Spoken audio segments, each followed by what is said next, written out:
أشهد أن لا إله إلا الله وحده لا شريك له وأشهد أن محمدا عبده ورسوله أما بعد فأعوذ بالله من الشيطان الرجيم بسم الله الرحمن الرحيم الحمد لله رب العالمين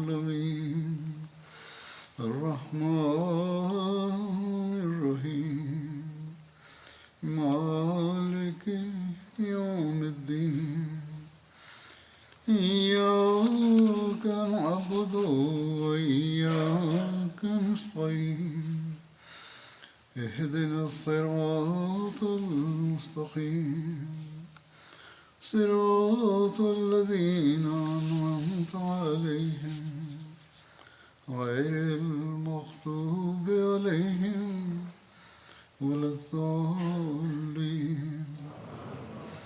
തിരുനബി സല്ലല്ലാഹു അലൈഹി വസല്ലമയുടെ ജീവചരിത്രമാണ് വിവരിച്ചു പോകുന്നത്. നിവേദനങ്ങളിൽ തിരുനബി സല്ലല്ലാഹു അലൈഹി വസല്ലമയുടെ തൻ്റെ മകളെയും മരുമകനെയും തഹജ്ജുദ് നമസ്കാരത്തിന് വേണ്ടി ഉപദേശിച്ച സംഭവത്തെക്കുറിച്ച് വരുന്നുണ്ട്. ബുഖാരിയിൽ ഇപ്രകാരം നിവേദനം ചെയ്തിരിക്കുന്നു. ഹസ്രത്ത് അലി ബിൻ അബി താലിബ് വിവരിക്കുന്നു, റസൂലുള്ളാഹി സ്വല്ലല്ലാഹു അലൈഹി വസല്ലം ഒരിക്കൽ രാത്രി സമയത്ത് എൻ്റെയും തൻ്റെ മകൾ ഹസ്രത്ത് ഫാത്തിമയുടെയും അടുക്കൽ വന്നുകൊണ്ട് ചോദിച്ചു, നിങ്ങൾ ഇരുവരും നമസ്കരിക്കാറില്ലേ? തഹജ്ജുദാണ് ഉദ്ദേശം. ഞാൻ പറഞ്ഞു, അല്ലയോ അള്ളാഹുവിൻ്റെ റസൂലെ, ഞങ്ങളുടെ ജീവൻ അള്ളാഹുവിൻ്റെ കരങ്ങളിലാണുള്ളത്. അവൻ ഇച്ഛിക്കുമ്പോൾ ഞങ്ങളെ അവൻ എഴുന്നേൽപ്പിക്കുന്നു, അപ്പോൾ ഞങ്ങൾ എഴുന്നേൽക്കുന്നു. തഹജ്ജുദിനെ കുറിച്ചാണ് വിവരണം.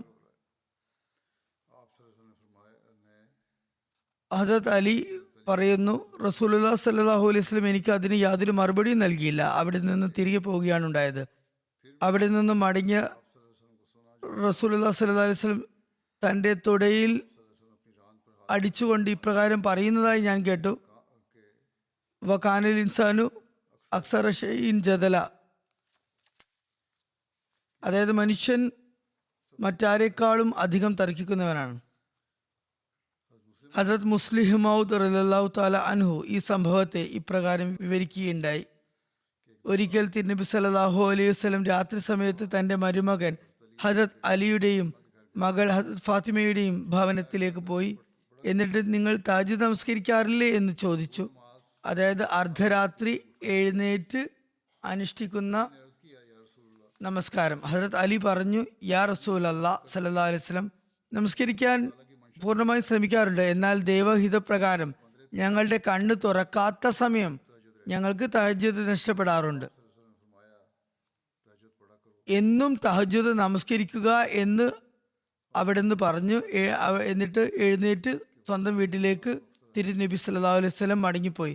മടക്കത്തിൽ ആവർത്തിച്ച് വക്കാനൽ ഇൻസാനു അക്സറ ഷൈഇൻ ജദല എന്ന് പറയുന്നുണ്ടായിരുന്നു. ഇത് ഖുറാനിക വചനമാണ്. ഇതിന്റെ അർത്ഥം ഇപ്രകാരമാണ്: മനുഷ്യൻ മിക്കപ്പോഴും തൻ്റെ തെറ്റ് അംഗീകരിക്കാൻ മടിക്കുന്നു. പല കാരണങ്ങളും നിരത്തി തൻ്റെ കുറ്റം അവൻ മറച്ചു വെക്കുന്നു. അതായത് ഹസ്രത്ത് അലിയും ഹസ്രത്ത് ഫാത്തിമയും ഞങ്ങളിൽ നിന്നും ചിലപ്പോൾ വീഴ്ചയുണ്ടാകാറുണ്ട് എന്ന് പറയുന്നതിന് പകരം അവരെന്തുകൊണ്ടാണ് ദൈവാഭീഷ്ടം ഞങ്ങളെ എഴുന്നേൽക്കാൻ വേണ്ടി ഇല്ലാത്തപ്പോൾ ഞങ്ങൾ ഉറങ്ങിപ്പോകുന്നു എന്ന് പറഞ്ഞ് തങ്ങളുടെ തെറ്റിനെ അള്ളാഹുവിൽ ആരോപിക്കുന്നത് എന്തിനാണ് എന്നാണ് ഇവിടെ ഉദ്ദേശിച്ചത്. ഇതേ സംഭവത്തെ മറ്റൊരിടത്ത് ഹദരത്ത് മുസ്ലിം മൗദ് റളിയല്ലാഹു അൻഹു കൂടുതൽ സ്പഷ്ടമായി ഇപ്രകാരം വിവരിക്കുന്നു. ഹദരത്ത് അലി തൻ്റെ ഒരു സംഭവം വിവരിക്കുന്നുണ്ട്. അതിൽ നിന്നും സ്ഥാപിതമാകുന്നത്, ഒരിക്കൽ ഹദരത്ത് അലി തിരുനബി സല്ലല്ലാഹു അലൈഹി വസല്ലമയ്ക്ക് വാദപ്രതിവാദത്തിന്റെ ശൈലിയിലുള്ള ഒരു മറുപടി നൽകിയപ്പോൾ റസൂലുള്ളാഹി സ്വല്ലല്ലാഹു അലൈഹി വസല്ലം കുപിതനാകുകയോ നീരസം പ്രകടിപ്പിക്കുകയോ ചെയ്യാതെ വളരെ യുക്തിദീക്ഷ മറുപടി നൽകുകയാണ് ഉണ്ടായത്. ഹദരത്ത് അലി ചിലപ്പോൾ ജീവിതാവസാനം വരെ ആ ഒരു ഉപദേശത്തിന്റെ സ്വാദ് ആസ്വദിച്ചിട്ട് ഉണ്ടാകും. അദ്ദേഹം ആസ്വദിച്ച ആ സ്വാദ് അദ്ദേഹത്തിന്റെ അവകാശം തന്നെയാണ്. എന്നാൽ ഇന്നും റസൂലുള്ളാഹി സ്വല്ലല്ലാഹു അലൈഹി വസല്ലമയുടെ ഈ അനിഷ്ട പ്രകടന രീതി കണ്ട് ഓരോ സൂക്ഷ്മദൃക്കും അമ്പരന്ന് പോകുന്നു. ഹസ്രത്ത് അലി കറമുള്ള വജ്ഹ് പറയുന്നു, ഒരു രാത്രി തിരുനബി സല്ലല്ലാഹു അലൈഹി വസല്ലം എൻ്റെയും മകൾ ഫാത്തിമത്ത് സുഹറയുടെയും അടുക്കൽ വന്നു. എന്നിട്ട് ഇപ്രകാരം ആരാഞ്ഞു, നിങ്ങൾ തഹജ്ജുദ് നമസ്കരിക്കാറില്ലേ?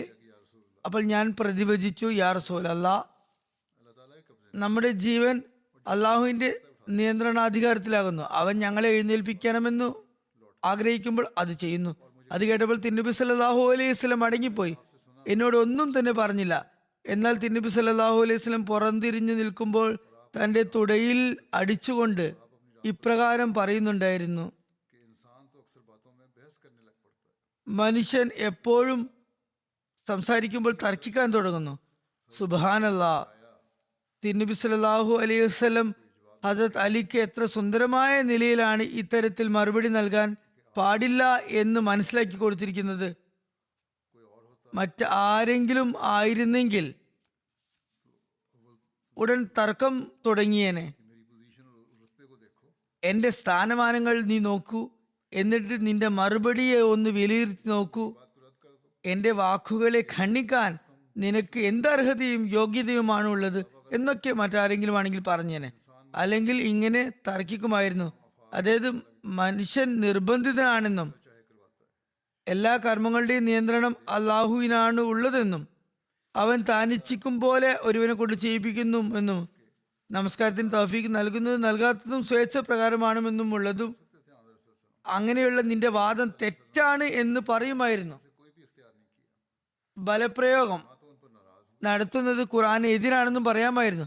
ഇങ്ങനെയെല്ലാം തിരുനബി സല്ലല്ലാഹു അലൈഹി വസല്ലമയ്ക്ക് പറയാമായിരുന്നിട്ട് കൂടിയും തിരുനബി സല്ലല്ലാഹു അലൈഹി വസല്ലം ഈ രണ്ട് രീതികളിൽ ഒന്നും തന്നെ സ്വീകരിച്ചില്ല. ഹസ്രത്ത് അലിയോട് ദേഷ്യപ്പെടുകയോ തർക്കിച്ച ഹസ്രത്ത് അലിക്ക് അദ്ദേഹത്തിന്റെ തെറ്റായ വാദഗതിയെക്കുറിച്ച് ബോധ്യപ്പെടുത്തുകയോ ചെയ്തില്ല. മറിച്ച് അവിടെ നിന്നും മാറിപ്പോകുകയും മനുഷ്യന്റെ കാര്യം വളരെ വിചിത്രം തന്നെ, എല്ലാ കാര്യത്തിലും തനിക്ക് വേണ്ട വിധത്തിൽ എന്തെങ്കിലും ന്യായം വളച്ചുണ്ടാക്കുന്നു, എന്നിട്ട് തർക്കിക്കാൻ തുടങ്ങുന്നു എന്ന് പറഞ്ഞ് അതിശയം പ്രകടിപ്പിക്കുക മാത്രമാണ് ഉണ്ടായത്. യഥാർത്ഥത്തിൽ തിരുനബി സല്ലല്ലാഹു അലൈഹി വസല്ലം അത്രമാത്രം പറഞ്ഞതുകൊണ്ട് വളരെയധികം ഫലങ്ങളാണ് ഉളവായിട്ടുള്ളത്. ആരെങ്കിലും 100 തവണ ഇതിനു വേണ്ടി തർക്കങ്ങൾ ഉന്നയിച്ചാലും അതിന്റെ 10-1 പോലും ഫലമുണ്ടാകുന്നതല്ല. ഈ ഹദീസിൽ നിന്ന് നമുക്ക് ഒരുപാട് കാര്യങ്ങൾ പഠിക്കാനാകുന്നു. ഇവിടെ ഇതിൽ നിന്നും എന്തൊക്കെ മനസ്സിലാക്കാനാകുമെന്ന് രണ്ടാം ഖലീഫ വിശകലനം ചെയ്യുന്നുണ്ട്. അവ മുഖേന തിരുനബി സല്ലല്ലാഹു അലൈഹി വസല്ലമയുടെ വിവിധ സ്വഭാവങ്ങളുടെ വശങ്ങളെ കുറിച്ച് വെളിച്ചം വീശപ്പെടുന്നു. ഇവിടെ അക്കാര്യം പരാമർശിക്കുന്നത് ഉചിതമാണെന്ന് ഞാൻ കരുതുന്നു. ആദ്യമായി തിരുനബി സല്ലല്ലാഹു അലൈഹി വസല്ലമിന് ദീനിബോധം എത്രത്തോളം ഉണ്ടായിരുന്നു എന്ന് മനസ്സിലാക്കാൻ സാധിക്കുന്നു. അതുപോലെ രാത്രി കാലങ്ങളിലും ഇറങ്ങി നടന്ന് തന്റെ ബന്ധുമിത്രാദികളുടെ കാര്യങ്ങൾ അന്വേഷിക്കുന്ന വ്യക്തിയായിരുന്നു അദ്ദേഹം. പലരും സ്വയം നന്മയുള്ളവരാണ്, ജനങ്ങൾക്ക് സതുപദേശം നൽകുന്നു. എന്നാൽ അവരുടെ വീടിന്റെ അവസ്ഥ മോശമായിരിക്കും. തങ്ങളുടെ വീട്ടുകാരെ നന്നാക്കണമെന്ന ഒരു ബോധം തന്നെ അവർക്കുണ്ടാകുകയില്ല. അവരെ കുറിച്ചാണ് ഒരു പ്രശസ്തമായിട്ടുള്ള ചൊല്ലുള്ളത്, ചിറാഗ് തലേ അന്ധേര. അതായത് വിളക്ക് അതിനു ചുറ്റും ഉള്ള എല്ലാ വസ്തുക്കളിലേക്കും പ്രകാശം പരത്തുന്നെങ്കിലും അതിൻ്റെ താഴ്ഭാഗത്ത് ഇരുട്ട് തന്നെ നിലനിൽക്കുന്നതായിരിക്കും. അതുപോലെ ഇവർ മറ്റുള്ളവരെ ഉപദേശിച്ചു നടക്കുന്നു, എന്നാൽ സ്വന്തം വീടിനെയും കുടുംബത്തെയും കുറിച്ച് ഒരു ചിന്തയുമില്ല. തങ്ങളുടെ വീട്ടുകാർ തങ്ങൾ പരത്തുന്ന പ്രകാശം കൊണ്ട് എന്ത് ഫലമാണ് എടുക്കുന്നത് എന്ന് ചിന്തിക്കുന്നില്ല. എന്നാൽ തിരുനബി സല്ലല്ലാഹു അലൈഹി വസല്ലമയ്ക്ക് തൻ്റെ പ്രിയജനങ്ങളും തന്നിൽ നിന്നുള്ള പ്രകാശത്താൽ പ്രശോഭിതരാകണമെന്ന് ഒരു ചിന്തയുണ്ടായിരുന്നു. അക്കാര്യം സ്വയം നിരീക്ഷിക്കുമായിരുന്നു. അവരെ പരീക്ഷിക്കാനും അനുഭവസ്ഥരാക്കാനും ദത്തശ്രദ്ധനായിരുന്നു. സ്വന്തക്കാരുടെ ശിക്ഷണം എന്നത് ഉന്നത നിലവാരത്തിലുള്ള ഒരു ഗുണമാണ്. അത് തിരുനബി സല്ലല്ലാഹു അലൈഹി വസല്ലമയിൽ ഇല്ലായിരുന്നെങ്കിൽ തിരുനബി സല്ലല്ലാഹു അലൈഹി വസല്ലമയുടെ ധാർമ്മിക ഗുണങ്ങളിൽ ഒരു അമൂല്യ സംഗതിയുടെ കുറവുണ്ടായേനെ. എന്നാൽ തിരുനബി സല്ലല്ലാഹു അലൈഹി വസല്ലം ഉന്നത ധാർമ്മിക ഗുണങ്ങളിൽ വിരാജിച്ചിരുന്നതിനാൽ ഈ ഗുണവും ആ മഹാത്മാവിൽ വളരെയധികം ഉണ്ടായിരുന്നു. രണ്ടാമത്തെ കാര്യം ഇതിൽ നിന്ന് മനസ്സിലാകുന്നത് തിരുനബി സല്ലല്ലാഹു അലൈഹി വസല്ലമയ്ക്ക് ലോകസമക്ഷം താനായിട്ട് അവതരിപ്പിക്കുന്ന അധ്യാപനത്തിൽ പൂർണ്ണമായ വിശ്വാസം ഉണ്ടായിരുന്നു എന്നാണ്. ഒരു നിമിഷ നേരത്തേക്ക് പോലും അതിൽ ആ മഹാത്മാവിന് ശങ്കയുണ്ടായിരുന്നില്ല. ശത്രുക്കൾ നൗസുബില്ല അള്ളാഹുവിൽ അഭയം ആക്ഷേപിക്കുന്നത് ലോകത്തെ വിഡ്ഢിയാക്കാനും തൻ്റെ ഭരണം നിലനിർത്താനും തിരുനബി സല്ലല്ലാഹു അലൈഹി വസല്ലം ഇത്തരം പ്രവർത്തനങ്ങൾ ചെയ്തിരുന്നത്. അല്ലാതെ വഹികൾ, ദിവ്യ വെളിപാടുകൾ ഒന്നും തന്നെ ഇറങ്ങിയിരുന്നില്ല, വെറും പറഞ്ഞുണ്ടാക്കിയ കഥകളാണ് എന്നാണ് ആക്ഷേപിക്കുന്നത്. പല ഓറിയന്റലിസ്റ്റുകളും അത് അപ്രകാരം എഴുതുന്നുണ്ട്. ആ സമയത്ത് സത്യനിഷേധികളും അത് തന്നെയായിരുന്നു പറഞ്ഞു വന്നിരുന്നത്. എന്നാൽ അതായിരുന്നില്ല യാഥാർത്ഥ്യം. തിരുനബി സല്ലല്ലാഹു അലൈഹി വസല്ലമയ്ക്ക് താൻ ദൈവദൂതനും ദൈവനിയുക്തനുമാണെന്ന കാര്യത്തിൽ എത്രത്തോളം അടിയുറച്ച വിശ്വാസവും ദൃഢനിശ്ചയവും ഉണ്ടായിരുന്നെന്നാൽ അതിന് സമാനമായത് ചരിത്രത്തിൽ കാണാൻ സാധിക്കുകയില്ല. ലോകർക്ക് മുമ്പാകെ കൃത്രിമം കാട്ടി തൻ്റെ സത്യതയെ തെളിച്ചിരുന്നെന്ന് ഒരു വേള കരുതിയാൽ പോലും ഒരിക്കലും തന്നെ രാത്രി ഒരു വ്യക്തി തൻ്റെ മകളുടെയും മരുമകന്റെയും അടുക്കലേക്ക് പ്രത്യേകമായി പോകുന്നു, ഇബാദത്തുകൾ ചെയ്യുന്നുണ്ടോ എന്ന് അന്വേഷിക്കുന്നു. അതും ഫർളായിട്ടുള്ള നിർബന്ധമായിട്ടുള്ള ഇബാദത്തുകളല്ല, വിശ്വാസികൾക്ക് തങ്ങളുടെ സാഹചര്യം അനുസരിച്ച് ചെയ്യാവുന്ന അർദ്ധരാത്രിക്ക് എഴുന്നേറ്റ് ചെയ്യേണ്ട ഇബാദത്തിനെ കുറിച്ച് പോലും അന്വേഷിക്കുന്നു, അതിന് പോലും ചിന്തയുണ്ടാകുന്നു. ആ സമയത്ത് തിരുനബി സല്ലല്ലാഹു അലൈഹി വസല്ലം അവിടെ ചെന്നതും തഹജ്ജുദ് നമസ്കരിക്കണമെന്ന് തന്റെ മകളോടും മരുമകനോടും ഉപദേശിച്ചതും സൂചിപ്പിക്കുന്നത് തിരുനബി സല്ലല്ലാഹു അലൈഹി വസല്ലമയ്ക്ക് താൻ ജനങ്ങൾക്ക് അവരെ നേർമാർഗത്തിലേക്ക് നയിക്കാനായി അവതരിപ്പിച്ചു കൊണ്ടിരിക്കുന്ന അധ്യാപനത്തിൽ പൂർണ്ണ വിശ്വാസമുണ്ടായിരുന്നു എന്നാണ്. മറിച്ചായിരുന്നു സംഗതിയെങ്കിൽ, അതായത് ഒരു കറ്റുകെട്ടുകാരനായിരുന്നെങ്കിൽ തന്റെ അധ്യാപനത്തെ പിന്തുടരുന്നതും പിന്തുടരാതിരിക്കുന്നതും സമമാണെന്ന് കരുതുന്ന ഒരു വ്യക്തി തൻ്റെ മകളെ അത്തരം രഹസ്യ സമയത്ത് ചെന്ന് ആ അധ്യാപനം നടപ്പിൽ വരുത്താൻ ഉപദേശിക്കുകയില്ലായിരുന്നു. അങ്ങനെ സംഭവിക്കുക ഒരു വ്യക്തിക്ക് താൻ അവതരിപ്പിക്കുന്ന അധ്യാപനത്തിലൂടെ മാത്രമേ ഉത്കൃഷ്ടതയും അതുപോലെ ശ്രേഷ്ഠതയും നേടാൻ സാധിക്കുകയുള്ളൂ എന്ന അടിയുറച്ച വിശ്വാസമുണ്ടാകുമ്പോൾ മാത്രമാണ്. മൂന്നാമത്തെ സംഗതി ഇതാണ്. ഈ സംഭവത്തിൽ നിന്ന് തെളിയുന്നത് തിരുനബി സല്ലല്ലാഹു അലൈഹി വസല്ലം ഓരോരോ കാര്യം പറഞ്ഞു മനസ്സിലാക്കി കൊടുക്കുമ്പോൾ വളരെയധികം ക്ഷമ കൈക്കൊണ്ടിരുന്നു എന്നതാണ്. കലഹിക്കാതെ സ്നേഹവാത്സല്യങ്ങളോടെ ഒരാളെ അയാളുടെ തെറ്റിനെ കുറിച്ച് ഉണർത്തുമായിരുന്നു. അത്തരത്തിൽ ഒരിക്കൽ ഹദരത്ത് അലി തിരുനബി സല്ലല്ലാഹു അലൈഹി വസല്ലമയുടെ ചോദ്യത്തെ ഖണ്ഡിച്ചുകൊണ്ട് ഇപ്രകാരം പറയുകയുണ്ടായി: ഞങ്ങൾ ഉറങ്ങിക്കിടന്നാൽ ഒന്നും നമ്മുടെ നിയന്ത്രണത്തിലുണ്ടാകുന്നില്ല. അതായത് എപ്പോഴാണ് ഉണരുക എന്നത് ഒരു മനുഷ്യന്റെ സ്വയം പരിധിയിലുള്ള കാര്യമല്ല. ഒരാൾ ഉറങ്ങിക്കിടന്നാൽ പിന്നെ അയാൾക്ക് സമയം എത്രയായി, ഇന്ന പണി ഇനി ചെയ്യാനുണ്ട് എന്നൊക്കെ എങ്ങനെ അറിയാനാണ്? അള്ളാഹു കണ്ണ് തുറപ്പിക്കുകയാണെങ്കിൽ നമസ്കരിക്കുന്നു, അല്ലെങ്കിൽ നിർബന്ധിത അവസ്ഥയാണ് ഉള്ളത്. കാരണം ആ സമയത്ത് അലാറം അതുപോലെ ഘടികാരങ്ങൾ ഒന്നും തന്നെ ഉണ്ടായിരുന്നില്ല. ആ മറുപടി കേട്ട് തിരുനബി സല്ലല്ലാഹു അലൈഹി വസല്ലമയ്ക്ക് എന്തായാലും അമ്പരപ്പുണ്ടാകുമായിരുന്നു. കാരണം തിരുനബി സല്ലല്ലാഹു അലൈഹി വസല്ലമയുടെ ഹൃദയത്തിൽ ഉണ്ടായിരുന്ന വിശ്വാസം എത്രത്തോളം രൂഢമൂലമായിരുന്നെന്നാൽ ഒരിക്കലും തന്നെ തഹജ്ജുദിന്റെ സമയമായാൽ അതേക്കുറിച്ച് തിരുനബി സല്ലല്ലാഹു അലൈഹി വസല്ലം അറിയാതിരിക്കാൻ മാത്രം ആ മഹാത്മാവിന് അശ്രദ്ധ ഉണ്ടായിരുന്നില്ല. എന്നാൽ തിരുനബി സല്ലല്ലാഹു അലൈഹി വസല്ലം തദവസരത്തിൽ അവിടെ നിന്ന് മാറി മുഖം തിരിച്ച് ഇത്രമാത്രമാണ് പറഞ്ഞിരുന്നത്: മനുഷ്യൻ ഒരു കാര്യവും അംഗീകരിക്കുന്നില്ല, മറിച്ച് വെറുതെ തർക്കിക്കാൻ നിൽക്കുന്നു. അതായത് നിങ്ങൾ ഇനിയെങ്കിലും സമയം പാഴാകാതിരിക്കാൻ വേണ്ടി ശ്രമിക്കുകയാണ് വേണ്ടത്, അല്ലാതെ ഇങ്ങനെ ഒഴികഴിവ് പറയുകയല്ല വേണ്ടത്. അങ്ങനെ ഹദരത്ത് അലി കറമത്തുല്ലാഹി വജ്ഹു പറയുന്നു: ഞാൻ പിന്നീട് ഒരിക്കലും തഹജ്ജുദിൽ ഒരു വീഴ്ച വരുത്തിയിട്ടില്ല. അതിനാൽ ഈ സംഭവം തഹജ്ജുദ് നമസ്കാരത്തിലേക്ക് നമ്മുടെ ശ്രദ്ധ തിരിക്കുന്നുണ്ട്. അതുകൊണ്ട് ഇത് ഓർത്ത് വെക്കേണ്ടതുണ്ട്. പ്രത്യേകിച്ച് മുറബിമാരും മുബലിഗുമാരും വഖഫ് സിന്ദികളും ജീവിതം വഖഫ് ചെയ്തവരും ഭാരവാഹികളും ഈ ഭാഗത്തേക്ക് പ്രത്യേകം ശ്രദ്ധ ചെലുത്തേണ്ടതുണ്ട്. അള്ളാഹുവിന്റെ അനുഗ്രഹങ്ങളെ വലിച്ചടുപ്പിക്കുന്നത് രാത്രികാലങ്ങളിലുള്ള ദുആകൾ തന്നെയാണ്. ലോകം ഇന്ന് നേരിടുന്ന വിനാശത്തിൽ നിന്നും രക്ഷപ്രാപിക്കണമെങ്കിൽ പ്രത്യേകമായ നിലയിൽ ദുആയുടെ ആവശ്യമുണ്ട്. അടുത്ത വിവരിക്കാനുള്ളത് ബനു ഖൈനുഖ യുദ്ധത്തിന്റെ സംഭവ വികാസങ്ങളെ കുറിച്ചുള്ളതാണ്. അത് ഹദരത്ത് ഹിജ്റ വർഷം 2 ആണ് നടന്നത്. അതേക്കുറിച്ച് ഇപ്രകാരം രേഖപ്പെട്ടിരിക്കുന്നു: തിരുനബി സല്ലല്ലാഹു അലൈഹി വസല്ലം മദീനയിലേക്ക് ഹിജ്റത്ത് ചെയ്തു പോയതിനു ശേഷം അറേബ്യയിലെ സത്യനിഷേധികളുടെ അവസ്ഥകളിൽ മാറ്റമുണ്ടായി. അവർ 3 വിഭാഗങ്ങളായി തിരിയുകയുണ്ടായി. അതിലൊരു വിഭാഗം തിരുനബി സല്ലല്ലാഹു അലൈഹി വസല്ലമയോട് ഒരു നിബന്ധനയോടെ സന്ധി ചെയ്തവരായിരുന്നു. അതായത് തിരുനബി സല്ലല്ലാഹു അലൈഹി വസല്ലമയുമായി അവർ യുദ്ധം ചെയ്യുകയോ തിരുനബിക്കെതിരെ തിരുനബിയുടെ ശത്രുക്കളെ സഹായിക്കുകയോ ചെയ്യില്ലെന്ന് കരാർ ചെയ്തിരുന്നു. ഇങ്ങനെ കരാർ ചെയ്ത യഹൂദികളുടെ ബനു ഖുറൈസ, ബനു നസീർ, ബനു നദീർ, ബനു ഖൈൻക എന്നീ 3 ഗോത്രങ്ങളാണ് ഉണ്ടായിരുന്നത്. രണ്ടാമത്തെ വിഭാഗക്കാർ തിരുനബി സല്ലല്ലാഹു അലൈഹി വസല്ലമയുമായി ശത്രുത നിമിത്തം യുദ്ധം ചെയ്തവരായിരുന്നു. അവർ ഖുറൈശികളായിരുന്നു. മൂന്നാമതൊരു വിഭാഗം തിരുനബി സല്ലല്ലാഹു അലൈഹി വസല്ലമയെ പാടെ ഉപേക്ഷിച്ചവർ, അവഗണിച്ചവരായിരുന്നു. തിരുനബിയുടെ പര്യവസാനം എന്താണെന്ന് പ്രതീക്ഷിച്ചിരിക്കുന്ന അവരായിരുന്നു അവർ. ഉദാഹരണത്തിന് അറേബ്യയിലെ ഇതര ഗോത്രങ്ങൾ, അവരുടെ അവസ്ഥകളും ഒരുപോലെ ആയിരുന്നില്ല. അവരിൽ ചിലർ മനസ്സുകൊണ്ട് ആഗ്രഹിച്ചിരുന്നത് മുസ്ലിങ്ങൾക്ക് വിജയം ലഭിക്കണമെന്നായിരുന്നു. ഉദാഹരണത്തിന് ബനു ഖുസാ ഗോത്രക്കാർ. എന്നാൽ ചിലരുടെ അവസ്ഥ നേരെ തിരിച്ചായിരുന്നു. ഉദാഹരണത്തിന് ബനു ബിക്കർ ഗോത്രക്കാർ. എന്നാൽ ഒരു വിഭാഗക്കാർ ഇങ്ങനെയും ഉണ്ടായിരുന്നു. അവർ ബാഹ്യ ദൃഷ്ട്യ മുസ്ലിങ്ങളോടൊപ്പം ആയിരുന്നു, എന്നാൽ ഉള്ളിന്റെ ഉള്ളിൽ തിരുനബിയുടെ ശത്രുക്കളെ കൂട്ടുപിടിച്ചവരായിരുന്നു. അവർ മുനാഫിക്കീങ്ങൾ അഥവാ കപട വിശ്വാസികളായിരുന്നു. തിരുനബി സല്ലല്ലാഹു അലൈഹി വസല്ലം മദീനയിലേക്ക് ആഗതരായപ്പോൾ എല്ലാ യഹൂദികളുമായി ഉടമ്പടി ചെയ്യുകയുണ്ടായി. തിരുനബി സല്ലല്ലാഹു അലൈഹി വസല്ലമയ്ക്കും അവർക്കും ഇടയിൽ ഒരു കരാർ എഴുതപ്പെട്ടു. എല്ലാ സമുദായവും തങ്ങളുടെ സഖ്യകക്ഷികളുമായി ചേർന്നു. അപ്പോൾ തിരുനബി സല്ലല്ലാഹു അലൈഹി വസല്ലം അവരുടെയും തങ്ങളുടെയും ഇടയിൽ ഒരു അഭയപത്രം എഴുതി തയ്യാറാക്കി. അവർക്ക് മേൽ ഒരുപാട് നിബന്ധനകൾ വെച്ചു.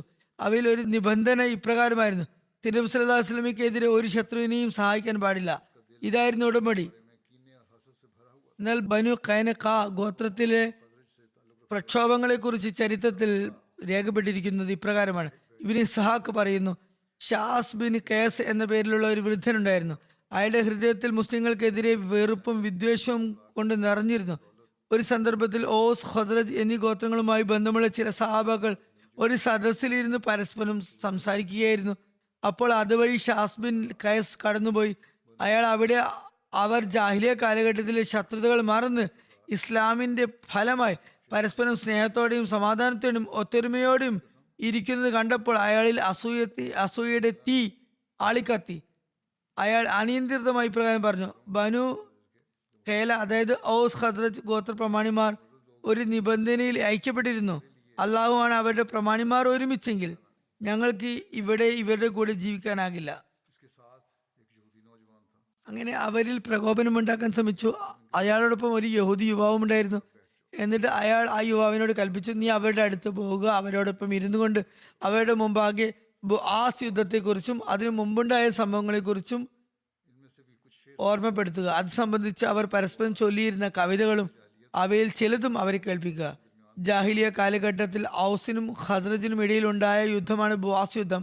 അതിൽ ഔസ് ഖസ്റജിനെ തോൽപ്പിക്കുകയുണ്ടായി. ആ സമയത്ത് ഔസിന്റെ നേതാവ് ഹുസൈർ ബിൻ സിമാക് അഷേലി ആയിരുന്നു. ഇദ്ദേഹം ഹസ്രത്ത് ഉസൈദിന്റെ പിതാവായിരുന്നു. ഖസ്റജിന്റെ നേതാവ് അമർ ബിൻ നോമാൻ ബുയാസി ആയിരുന്നു. ഈ രണ്ടുപേരും പ്രശസ്ത യുദ്ധത്തിൽ വധിക്കപ്പെടുകയുണ്ടായി. ആ യഹൂദി യുവാവ് മുസ്ലിങ്ങളുടെ ഇടയിൽ ഇരുന്ന് അക്കാര്യത്തെക്കുറിച്ച് ചർച്ച ചെയ്യുകയും അവർക്കിടയിൽ വിദ്വേഷാഗ്നി ആളിപ്പെടുത്തുകയും ചെയ്തു. ഔസ് ഖദ്റജ് ഗോത്രക്കാരുടെ ഉറങ്ങിക്കിടന്ന പൂർവ്വകാല വികാരങ്ങൾ വീണ്ടും ആളിക്കത്തുകയുണ്ടായി. അവർ തീപ്പന്തം പോലെയായി. അവർക്കിടയിൽ വാക്കുതർക്കങ്ങൾ തുടങ്ങി. അവർ പരസ്പരം കലഹിക്കുകയും ഒരു കൂട്ടർ മറ്റു കൂട്ടർക്കെതിരെ പ്രൗഢി കാണിക്കുകയും ചെയ്യാൻ തുടങ്ങി. വീമ്പ് നടിക്കാൻ തുടങ്ങി. കാര്യം കൂടുതൽ വഷളാവുകയും 2 ഗോത്രങ്ങളിൽ നിന്നും ഓരോരോ വ്യക്തികൾ മുന്നോട്ട് വന്ന് പരസ്പരം ഏറ്റുമുട്ടാൻ വേണ്ടി അവിടെ മുട്ടുകുത്തിയിരിക്കുകയും തർക്കിക്കുകയും ചെയ്തു. മത്സരം മൂർച്ഛിച്ചു വന്നു. ഔസിന്റെ ഭാഗത്ത് നിന്നും ഔസ് ബിൻ ഖസീഹും ഖസ്റജിന്റെ ഭാഗത്തു നിന്നും ജബാർ ബിൻ സഖറും ഉണ്ടായിരുന്നു. സംവാദത്തിനിടയിൽ അവരിൽ ഒരാൾ മറ്റൊരാളുടെ പരസ്പരം ഇങ്ങനെ പറയാൻ തുടങ്ങി: നിങ്ങൾ ആഗ്രഹിക്കുകയാണെങ്കിൽ ഞങ്ങൾ ഈ യുദ്ധത്തെ ഒരിക്കൽ കൂടി പുനരാരംഭിക്കുന്നതാണ്. അങ്ങനെ 2 വിഭാഗക്കാരും പ്രകോപിതരായി ഞങ്ങൾ തയ്യാറാണെന്ന് പറഞ്ഞു. അവരിൽ ഒരു ഭാഗത്ത് മുസ്ലിങ്ങളായിട്ട് കൂടി മറുഭാഗത്ത് ഈ ജഹാലത്തും നടന്നുകൊണ്ടിരുന്നു. തുടർന്ന് അവർ പറഞ്ഞു: നിങ്ങളുടെ വാഗ്ദത്ത സ്ഥലം, അതായത് യുദ്ധത്തിനുള്ള സ്ഥലം ഹറയാകുന്നു. മദീനയിൽ 2 ഹറകൾക്ക് ഇടയിൽ ഒരു ഹറ ഉണ്ട്. കറുത്ത കളിമണ്ണുള്ള പ്രദേശത്തെയാണ് ഹറ എന്ന് പറയുന്നത്. കിഴക്ക് ഭാഗത്തുള്ളത് ഹറ അക്കിം എന്നാണ് പറയുന്നത്. അതിനെ ഹറ ബനു ഖുറൈസ എന്നും പറയാറുണ്ട്. മറ്റേത് ഹറത്തുൽ വബറയാണ്. അത് മദീനയിൽ നിന്ന് പടിഞ്ഞാറ് 3 മൈൽ ദൂരത്താണ് സ്ഥിതി ചെയ്യുന്നത്. അപ്രകാരം കിഴക്ക് ഭാഗത്തുള്ള ഹറ അക്കിമും അതിനെ ഹറ ബനു ഖുറൈസ എന്നും പറയാറുണ്ട്. രണ്ടാമത്തെ ഹറത്തുൽ വബറിയുമാണ്. അത് പടിഞ്ഞാറ് ഭാഗത്താണ് സ്ഥിതി ചെയ്യുന്നത്. ഒന്ന് കിഴക്കും ഒന്ന് പടിഞ്ഞാറും ആണ് സ്ഥിതി ചെയ്യുന്നത്. ഈ 3-നുമിടയിൽ 3 മൈലുകളുടെ അന്തരമാണുള്ളത്. അപ്പോൾ അവിടെ ആയുധമെടുക്ക് എന്ന് ആളുകൾ ബഹളം വെക്കാൻ തുടങ്ങി. അതിനുശേഷം അവിടെ അവസ്ഥ രൂക്ഷമായി തുടങ്ങി. ഇരുഭാഗത്തും ശക്തമായ നിലയിൽ യുദ്ധത്തിന്റെ തയ്യാറെടുപ്പുകൾ തുടങ്ങി. ഇരു ഗോത്രങ്ങളിലെയും ആളുകൾ നിശ്ചിത സമയത്ത് തന്നെ ഹറയിലേക്ക് പുറപ്പെട്ടു. രക്തരൂക്ഷിതമായ യുദ്ധത്തിന് തുടക്കം കുറിച്ചേനെ. എന്നാൽ അള്ളാഹുവിന്റെ വിധി അനുസരിച്ച് തിരുനബി സല്ലല്ലാഹു അലൈഹി വസല്ലമന് ആ കാര്യങ്ങളെക്കുറിച്ച് മുൻകൂട്ടി വിവരം ലഭിച്ചു. അപ്പോൾ ഉടനടി മുഹാജിരികളായ സഹാബാക്കളോടൊപ്പം ഔസിന്റെയും ഖസ്റജിന്റെയും ആളുകളുടെ അടുത്തേക്ക് തിരുനബി സല്ലല്ലാഹു അലൈഹി വസല്ലം ആഗതരായി. തിരുനബി സല്ലല്ലാഹു അലൈഹി വസല്ലം വളരെ യുക്തിഭദ്രമായ നിലയിൽ അവരെ അഭിസംബോധന ചെയ്തുകൊണ്ട് പറഞ്ഞു, അല്ലാഹ്, ഞാനിരിക്കെ നിങ്ങൾ ജാഹിലിയ കാലഘട്ടത്തിന്റെ അംഗപ്പുറപ്പാട് നടത്തുകയാണ്. അതും അള്ളാഹു നിങ്ങൾക്ക് ഇസ്ലാമിന്റെ മാർഗദർശനം നൽകിയതിനു ശേഷം യുദ്ധത്തിന് പോർവിളി നടത്തുകയാണോ? അത് മുഖേന നിങ്ങൾക്ക് അവൻ അന്തസ് നൽകി. ഇസ്ലാം മുഖേന നിങ്ങളിൽ നിന്ന് ജാഹിലിയ കാലഘട്ടത്തിലുള്ള സ്വാധീനങ്ങൾ വിഭാടനം ചെയ്തു. നിങ്ങളെ സത്യനിഷേധത്തിൽ നിന്നും മോചിപ്പിച്ചു. നിങ്ങളുടെ ഹൃദയങ്ങളിൽ പരസ്പര സ്നേഹം വിട്ടു തന്നു. ഇതൊക്കെ ആയിരുന്നിട്ട് നിങ്ങളുടെ അവസ്ഥ ഇങ്ങനെ ആയിപ്പോയോ? റസൂലുള്ളാഹി സ്വല്ലല്ലാഹു അലൈഹി വസല്ലമയുടെ സംഭാഷണം അവരെ വലുതായി സ്വാധീനിച്ചു. അവർ തങ്ങളുടെ ചെയ്തിയിൽ വളരെയധികം ലജ്ജിച്ചു, കരഞ്ഞു വിലപിക്കാൻ തുടങ്ങി. പരസ്പരം തർക്കിക്കാനും തമ്മിൽ അടികൂടാനും ഒത്തുചേർന്ന ഔസ് ഖസറജ് ഗോത്രക്കാർ പരസ്പരം ആലിംഗനം ചെയ്തു. തുടർന്ന് സമ്മും താഴത്തും കേൾക്കുക, അനുസരിക്കുക എന്നതിന്റെ സാക്ഷാത്കാരം നടത്തിക്കൊണ്ട് തിരുനബിയോടൊപ്പം അവർ മടങ്ങിപ്പോയി. ഇത് സീറത്ത് ഇബ്നു ഹിഷാമിൽ വന്ന വ്യാഖ്യാനമാണ്. ജൂതന്മാരുടെ ഭാഗത്തു നിന്നും ഉടമ്പടി ലംഘനത്തെക്കുറിച്ച് ഇപ്രകാരം രേഖപ്പെട്ട് കിടക്കുന്നു: ബദർ യുദ്ധത്തിൽ അള്ളാഹു മുസ്ലിങ്ങൾക്ക് മഹത്തായ വിജയം പ്രദാനം ചെയ്തപ്പോൾ അവരുടെ ധിക്കാരങ്ങൾ പ്രകടമാകുകയുണ്ടായി, അസൂയ വെളിപ്പെടുകയുണ്ടായി. തങ്ങളുടെ ഈ അസൂയ അഗ്നിയും വിദ്വേഷവും നിമിത്തം അവർ തങ്ങളുടെ ഉടമ്പടി ഇല്ലാതാക്കി. എന്നിട്ട് അവർ പറഞ്ഞു, അല്ലയോ മുഹമ്മദ് സല്ലല്ലാഹു അലൈഹി വസല്ലം, താങ്കൾ കരുതുന്നത് ഞങ്ങളും താങ്കളുടെ സമുദായത്തെ പോലെയാണ് എന്നാണോ? താങ്കൾ തീർച്ചയായും ആത്മവഞ്ചനയിൽ അകപ്പെടരുത്. യുദ്ധത്തിൽ നൈപുണ്യമോ പരിചയ സമ്പന്നതയോ ഒന്നുമില്ലാത്തവരുമായാണ് നിങ്ങൾ യുദ്ധം ചെയ്തിട്ടുള്ളത്. അതുകൊണ്ട് താങ്കൾക്ക് അവരെ വിജയിച്ചടിക്കാനായി, അതായത് ബദർ യുദ്ധത്തെ സൂചിപ്പിച്ചുകൊണ്ടാണ് പറയുന്നത്, മക്കയിലെ സത്യനിഷേധികളെ താങ്കൾ പരാജയപ്പെടുത്തിയിരിക്കുന്നു. എന്നാൽ ഞങ്ങൾ അവരെ പോലെയല്ല, ഞങ്ങൾ വളരെ ധീരന്മാരാണ്. അള്ളാഹുവാണ് ഞങ്ങൾ താങ്കളുമായി യുദ്ധം ചെയ്യുകയാണെങ്കിൽ താങ്കൾക്ക് മനസ്സിലാകും ഞങ്ങളാണ് വീരപുരുഷന്മാർ എന്ന്. യഹൂദികളുടെ 3 ഗോത്രങ്ങളിൽ വെച്ച് ഏറ്റവും ആദ്യം ഉടമ്പടി ലംഘിച്ചത്, അതുപോലെ വിശ്വാസവഞ്ചന കാണിച്ചത് ബനു ഖൈനുഖയിലെ യഹൂദികളായിരുന്നു. ഈ കുൽസിത പ്രവർത്തനങ്ങളെ കുറിച്ചും ഇപ്രകാരം രേഖപ്പെട്ടിരിക്കുന്നു: മുസ്ലിങ്ങളെ അവർ ശല്യം ചെയ്തതിനെ കുറിച്ച് ഒരു മുസ്ലിം സ്ത്രീയുടെ സംഭവം ഇത്തരത്തിൽ വന്നിട്ടുണ്ട്. എഴുതിയിരിക്കുന്നു, റസൂലുള്ളാഹി സ്വല്ലല്ലാഹു അലൈഹി വസല്ലമയോടുള്ള ആ ശത്രുത വെളിപ്പെടുത്തിയതോടൊപ്പം തന്നെ ഒരു സംഭവം അവിടെ അരങ്ങേറി. ഒരു അൻസാർ സഹാബിയുടെ ഭാര്യ തന്റെ കച്ചവട സാധനങ്ങളായ ഒട്ടകവും ആടുകളും കൊണ്ട് അത് വിറ്റ് കാശാക്കാൻ വേണ്ടി, ലാഭം നേടാൻ വേണ്ടി ബനു ഖൈനുഖയുടെ ചന്തയിലെത്തി. ഈ ചരക്കുകൾ അവർ ബനു ഖൈനുഖയിലെ ചന്തയിൽ മറ്റ് വിറ്റ് ആഭരണങ്ങളോ മറ്റോ വാങ്ങുന്നതിനായി അവിടെ തന്നെയുള്ള ഒരു യഹൂദി സ്വർണ്ണ പണിക്കാരന്റെ അടുത്തെത്തി. ആ സ്ത്രീ തന്റെ ശരീരവും മുഖവും മറച്ചിരുന്നു. ചില ദുർഭകരായ യഹൂദികൾ അവരുടെ മുഖം കാണിക്കുന്നതിന് നിർബന്ധിച്ചു. എന്നാൽ അവർ അതിന് നിരസിച്ചു. അപ്പോൾ ആ കടക്കാരൻ, അതായത് സ്വർണ്ണ പണിക്കാരൻ, അവർ അറിയാതെ അവരുടെ മൂടുപടത്തിന്റെ ഒരറ്റം അവരുടെ പുറകിലുള്ള ഒരു വസ്തുവുമായി കൂട്ടിക്കെട്ടി. മറ്റൊരു നിമിഷത്തിൽ അയാൾ അവരുടെ മേൽപുതപ്പിന്റെ അറ്റം ഒരു മുള്ളിലോ ആണിയിലോ കൊളുത്തിയിട്ട്. ആ സ്ത്രീ ഇതിനെക്കുറിച്ച് ബോധവാദിയായിരുന്നില്ല. അവർ പോകാനായി എഴുന്നേറ്റപ്പോൾ അവരുടെ വസ്ത്രം കൊളുത്തിയിട്ടതിനാൽ അഴിഞ്ഞു പോകുകയും അവർ നഗ്നയാകുകയും ചെയ്തു. ഇത് കണ്ട് യഹൂദികൾ പരിഹസിച്ചു പൊട്ടിച്ചിരിച്ചു. അയാളുടെ ഈ നീച പ്രവൃത്തി കാരണം ആ സ്ത്രീ ഉറക്കെ നിലവിളിച്ചു. അടുത്ത് തന്നെ ഒരു മുസ്ലിം കടന്നു പോകുന്നുണ്ടായിരുന്നു. അദ്ദേഹം യഹൂദികളുടെ ഈ നീച പ്രവൃത്തി കണ്ടതും ആ യഹൂദി സ്വർണ്ണ പണിക്കാരന്റെ അടുത്തേക്ക് കുതിച്ച് എത്തി അയാളെ വാളുകൊണ്ട് വധിച്ചു. ഇത് കണ്ട് യഹൂദികൾ ആ മുസ്ലിമിനെ ആക്രമിച്ച് വധിച്ചു. ഈ സംഭവത്തിന് ശേഷം മുസ്ലിങ്ങൾക്ക് ബനു ഖൈനുഖയിലെ യഹൂദികൾക്കെതിരെ കഠിനമായ ദ്വേഷവും കോപവും ഉണ്ടായി. ഇങ്ങനെയുള്ള പ്രവൃത്തികൾക്കായല്ല അവരുടെയും നമ്മുടെയും ഇടയിൽ കരാറുള്ളത് എന്ന് തിരുനബി സല്ലല്ലാഹു അലൈഹി വസല്ലം ഗോത്രങ്ങളോട് പറഞ്ഞു. ഹദരത്ത് ഉബാദ ബിൻ സാമിദ് പറഞ്ഞു, അള്ളാഹുവിന്റെ ദൂതരെ, ഞാൻ അള്ളാഹുവിന്റെയും അവന്റെ ദൂതരുടെയും സുഹൃത്താണ്. ഈ നിഷേധികളുമായുള്ള ഉടമ്പടിയിൽ നിന്ന് ഞാൻ സ്വതന്ത്രനാകുന്നു. എന്തായാലും തിരുനബി സല്ലല്ലാഹു അലൈഹി വസല്ലം ബനു ഖൈനുഖയെ പറഞ്ഞു മനസ്സിലാക്കാൻ ശ്രമം നടത്തി. എന്നാൽ അവർ കാര്യം മനസ്സിലാക്കുന്നതിന് പകരം വ്യക്തമായ ഭീഷണി മുഴക്കാൻ തുടങ്ങി. അതിന്റെ വിശദീകരണം ഇപ്രകാരമാണ്: ബനു ഖൈനുഖ ഗോത്രത്തെ വിളിച്ച് കൂട്ടി തിരുനബി സല്ലല്ലാഹു അലൈഹി വസല്ലം പറഞ്ഞു, അല്ലയോ യഹൂദികളെ, ബദറിൽ ഖുറൈശികൾക്ക് അള്ളാഹുവിൽ നിന്ന് ഇറങ്ങിയ വൻ നാശം നിങ്ങൾക്ക് മേലും ഇറങ്ങാതിരിക്കാൻ നിങ്ങൾ ശ്രമിക്കുക. അതുകൊണ്ട് നിങ്ങൾ അനുസരണയുള്ളവരായി മാറുക. എന്തെന്നാൽ ഞാൻ അള്ളാഹുവിൽ നിന്ന് അയക്കപ്പെട്ട ദൂതനാകുന്നു. ഈ സത്യവും അള്ളാഹു നിങ്ങളുമായി ചെയ്ത കരാറിനെയും നിങ്ങളുടെ ഗ്രന്ഥത്തിലുള്ളതായി നിങ്ങൾക്കറിയാം. അവർ ജൂതന്മാർ പറഞ്ഞു, അല്ലയോ മുഹമ്മദ്, ഞങ്ങൾ നിങ്ങളുടെ സമുദായത്തിലുള്ളവരെ പോലെയാണെന്നാണ് നിങ്ങൾ കരുതുന്നത്. നിങ്ങൾ ഈ തെറ്റിദ്ധാരണയിൽ അകപ്പെടേണ്ടതില്ല. എന്തെന്നാൽ യുദ്ധത്തിനെ കുറിച്ചും അതിന്റെ രീതികളെ കുറിച്ചും അറിവില്ലാത്ത ഒരു സമൂഹമായിട്ടാണ് നിങ്ങൾക്ക് ഇതുവരെ ബന്ധപ്പെടേണ്ടി വന്നത്. അതിനാൽ നിങ്ങൾ അവരെ എളുപ്പത്തിൽ തോൽപ്പിച്ചു. എന്നാൽ ഞങ്ങളുമായി യുദ്ധം ചെയ്യുകയാണെങ്കിൽ ധീര ജവാന്മാർ ആരാണെന്ന്, എങ്ങനെയാണ് പൊരുതുക എന്ന് നിങ്ങൾക്ക് മനസ്സിലാകും. മറ്റൊരു നിവേദനത്തിൽ ഇപ്രകാരം വരുന്നു: ബദർ യുദ്ധവേളയിൽ യഹൂദികൾ കരാർ ലംഘനം നടത്തിയതറിഞ്ഞപ്പോൾ തിരുനബി സല്ലല്ലാഹു അലൈഹി വസല്ലം യഹൂദികൾ ബനു കൈനുക്കയുടെ ചന്തയിൽ വിളിച്ചുകൂട്ടി അവരെ താക്കീത് ചെയ്തിരുന്നു. തിരുനബി സല്ലല്ലാഹു അലൈഹി വസല്ലം മേൽ പറഞ്ഞ കാര്യമാണ് താക്കീത് എന്ന നിലയിൽ പറഞ്ഞത്. അതിന് അവരുടെ മറുപടി ഇതായിരുന്നു. അതിനുശേഷം ബനു കൈനുക്കയിലെ യഹൂദികൾ തിരിച്ചുപോയി തങ്ങളുടെ കോട്ടയിൽ കയറി കോട്ടയടിച്ചിരുന്നു. ഈ കാര്യങ്ങളെല്ലാം സംഭവിച്ചതിനു ശേഷം അവർ തിരിച്ചുപോയി കോട്ടയടിച്ചിരുന്നു. തിരുനബി സല്ലല്ലാഹു അലൈഹി വസല്ലം അവരുടെ ഭാഗത്തേക്ക് അംഗപ്പുറപ്പാട് നടത്തിയപ്പോൾ ഹദരത്ത് അബൂ ലുബാബയെ മദീനയിൽ തന്റെ അമീറായി നിശ്ചയിച്ചു. തിരുനബി സല്ലല്ലാഹു അലൈഹി വസല്ലമയുടെ പതാക വെള്ള നിറത്തിലുള്ളതായിരുന്നു. ആ പതാക വഹിച്ചിരുന്ന തിരുനബി സല്ലല്ലാഹു അലൈഹി വസല്ലമയുടെ പിതൃ സഹോദരൻ ഹദരത്ത് ഹംസയായിരുന്നു. ബനു കൈനുക ഉപരോധിക്കപ്പെട്ടു. ഇതിന്റെ വിശദീകരണം ഇപ്രകാരമാണ്: തിരുനബി സല്ലല്ലാഹു അലൈഹി വസല്ലം ബനു കൈനുകയിലെ ജൂതന്മാരെ 15 ദിവസത്തോളം കഠിനമായി ഉപരോധിച്ചു.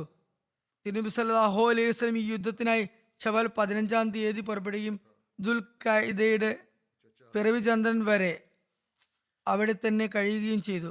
അല്ലാഹു തആല അവരുടെ ഹൃദയങ്ങളിൽ മുസ്ലിങ്ങളെ കുറിച്ചുള്ള ഭയം നിറച്ചു. ബനു കൈനുകായിലെ ജൂതന്മാരിൽ 400 യുദ്ധ നിപുണരുണ്ടായിരുന്നു, യുദ്ധ നൈപുണ്യമുള്ളവരുണ്ടായിരുന്നു. 300 പടച്ചട്ട അണിഞ്ഞവരുണ്ടായിരുന്നു സൈനികർ. ഒടുവിൽ ഉപരോധത്തിനാൽ പൊറുതിമുട്ടിയ യഹൂദികൾ തിരുനബി സല്ലല്ലാഹു അലൈഹി വസല്ലമയുടെ ഉപരോധം അവസാനിപ്പിക്കുകയാണെങ്കിൽ ഞങ്ങൾ മദീനയിൽ നിന്ന് നാടുവിട്ടു പോയിക്കോളാം എന്ന് അപേക്ഷിച്ചു. ഞങ്ങളുടെ സ്ത്രീകളെയും കുട്ടികളെയും ഞങ്ങളുടെ കൂടെ അയക്കണമെന്നും ആയുധങ്ങളും മറ്റു സ്വത്തുക്കളും താങ്കൾക്ക് എടുക്കാമെന്നും അവർ പറഞ്ഞു. തിരുനബി സല്ലല്ലാഹു അലൈഹി വസല്ലം അവരുടെ ഈ അപേക്ഷ സ്വീകരിക്കുകയും അവരെ മദീനയിൽ നിന്ന് പുറത്തു പോകാൻ കൽപ്പിക്കുകയും ചെയ്തു. സീറത്തുൽ ഹലബിയിൽ ഇപ്രകാരമാണ് രേഖപ്പെട്ടിരിക്കുന്നത്: തിരുനബി ചരിത്രത്തിലെ അധികം ഗ്രന്ഥങ്ങളിലും അബ്ദുല്ല ബിൻ ഉബൈ ബിൻ സുലൂലിനെ കുറിച്ചും ഒരു നിവേദനം വരുന്നുണ്ട്. ഇയാൾ ബനു കൈനുകായുടെ സഖ്യകക്ഷി ആയിരുന്നതിനാൽ തിരുനബി സല്ലല്ലാഹു അലൈഹി വസല്ലമയുടെ സന്നിധിയിൽ അയാൾ പലതവണ വന്ന് ബനു കൈനുകായ്ക്ക് വേണ്ടി വീണ്ടും ശുപാർശ ചെയ്തുകൊണ്ടിരുന്നു. അവർക്ക് വേണ്ടി മാപ്പ് നൽകാനും അവരെ വെറുതെ വിടാനും അവരെ വധിക്കാതിരിക്കാനും അവരെ പോകാൻ അനുവദിക്കാനും അപേക്ഷിച്ചുകൊണ്ടിരുന്നു. തിരുനബി സല്ലല്ലാഹു അലൈഹി വസല്ലം അവരെ വധിക്കാൻ തീരുമാനിച്ചിരുന്നു. എന്നാൽ അബ്ദുല്ല ബിൻ ഉബൈ ബിൻ സുലൂലിന്റെ തുടരെയുള്ള ശുപാർശകൾ കാരണം അവർക്ക് മാപ്പ് നൽകിയെന്നാണ് ഈ നിവേദനത്തിൽ നിന്ന് മനസ്സിലാകുന്ന കാര്യം. എന്നാൽ ഇത് തെറ്റാണ്. തിരുനബി സല്ലല്ലാഹു അലൈഹി വസല്ലം ഒരിക്കലും തന്നെ അവരെയോ അവരുടെ സ്ത്രീകളെയോ കുട്ടികളെയോ വധിക്കാൻ തീരുമാനിച്ചിരുന്നില്ല. ഇത്തരത്തിലുള്ള നിവേദനങ്ങൾ സംശയാസ്പദമായവയാണ്. ഇത്തരത്തിലുള്ള നിവേദനങ്ങളുടെ വിശകലനം ചെയ്തുകൊണ്ട് ഒരു ചരിത്രകാരൻ സയ്യിദ് ബർക്കത്ത് അഹമ്മദ് തന്റെ ഗ്രന്ഥത്തിൽ എഴുതുന്നു: യഹൂദികൾ ആയുധം വെച്ചതിനു ശേഷം അബ്ദുല്ല ബിൻ ഉബൈ തിരുനബി സല്ലല്ലാഹു അലൈഹി വസല്ലമയുടെ സന്നിധിയിൽ ഹാജരായി തന്റെ ആളുകളോട് വിട്ടുവീഴ്ചയോട് പെരുമാറണം എന്ന് പറഞ്ഞു. അപ്പോൾ തിരുനബി സല്ലല്ലാഹു അലൈഹി വസല്ലം പറഞ്ഞു, നിനക്കിത് എന്തു പറ്റി? എന്നെ വെറുതെ വിട്ടേക്കൂ. ഇബ്നു ഉബൈ പറഞ്ഞു, താങ്കളെ എൻ്റെ ആളുകളോട് വിട്ടുവീഴ്ച ചെയ്യാതെ ഞാൻ താങ്കളെ പോകാൻ അനുവദിക്കില്ല. താങ്കൾ അവരെ നശിപ്പിച്ചു കളയുമോ എന്ന് ചോദിച്ചു. ദൈവത്താണ് അവസ്ഥകൾ മാറുമെന്ന് എനിക്ക് ഉറപ്പുണ്ട്. അപ്പോൾ തിരുനബി സല്ലല്ലാഹു അലൈഹി വസല്ലം പറഞ്ഞു, നല്ല കാര്യം, എങ്കിൽ നിങ്ങൾ തന്നെ അവരെ കൊണ്ടുപോകുക. ഇബ്നു ഇസ്ഹാഖ്, വാഖദി, ഇബ്നു സയ്യിദ് ഇവർ 3 പേരും ഈ സംഭവത്തെക്കുറിച്ച് പറഞ്ഞിട്ടുണ്ട്, തെളിവ് നൽകിയിട്ടുണ്ട്. ഇവർ 3 പേരും എഴുതിയത് വായിക്കുമ്പോൾ നമുക്ക് തോന്നുന്നത് അബ്ദുല്ല ബിൻ ഉബയ്യിന് തിരുനബി സല്ലല്ലാഹു അലൈഹി വസല്ലമയ്ക്ക് മേൽ കുറച്ച് സ്വാധീനമുണ്ടായിരുന്നു എന്നാണ്. എന്നാൽ അബ്ദുല്ല ബിൻ ഉബയ്യിന്റെ ശുപാർശയിലെ വാക്കുകളും സംശയാസ്പദമാണ്. തിരുനബി സല്ലല്ലാഹു അലൈഹി വസല്ലമയുടെ ഏതെങ്കിലും വാക്കുകളിൽ നിന്ന് അദ്ദേഹം ബനു കൈനുകയെ നശിപ്പിച്ചു കളയുമെന്ന് തീരുമാനിച്ചതായി ഇബ്നു ഇസ്ഹാഖിന്റെ നിവേദനത്തിൽ നിന്നും ഒരിക്കലും തന്നെ വ്യക്തമാകുന്നില്ല.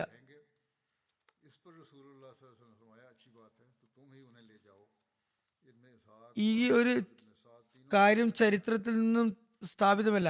വാഖദിയുടെ നിവേദനത്തിൽ ഇത്തരത്തിലൊരു തീരുമാനത്തെക്കുറിച്ച് സൂചന ലഭിക്കുന്നുണ്ട്. ഇതിനെ തന്നെ ഇബ്നു സഊദും ആവർത്തിച്ചിട്ടുണ്ട്. ഈ അവസരത്തിൽ നാം ഓർത്തിരിക്കേണ്ട ഒരു കാര്യം എന്തെന്നാൽ തിരുനബി സല്ലല്ലാഹു അലൈഹി വസല്ലം ഒരു രാഷ്ട്ര തലവൻ കൂടിയായിരുന്നു. പക്ഷെ അദ്ദേഹം ഒരിക്കലും ശത്രുക്കളുടെ അനാവശ്യമായ നിഷ്കർഷത പുലർത്താറില്ലായിരുന്നു. അദ്ദേഹം ആക്രമണത്തെ വെറുത്തിരുന്നു. യുദ്ധങ്ങളിലും അദ്ദേഹം പങ്കെടുത്ത നിർബന്ധ സാഹചര്യം കാരണമായിരുന്നു. അവിടെയും അദ്ദേഹം അനാവശ്യമായ രക്തച്ചൊരിച്ചിലുകളിൽ നിന്ന് വിട്ടുനിൽക്കുമായിരുന്നു. ഏതായാലും ഈ ഉപരോധം അങ്ങനെ തുടർന്നു പോയി. അങ്ങനെ ഉപരോധം നടന്നിരുന്നു.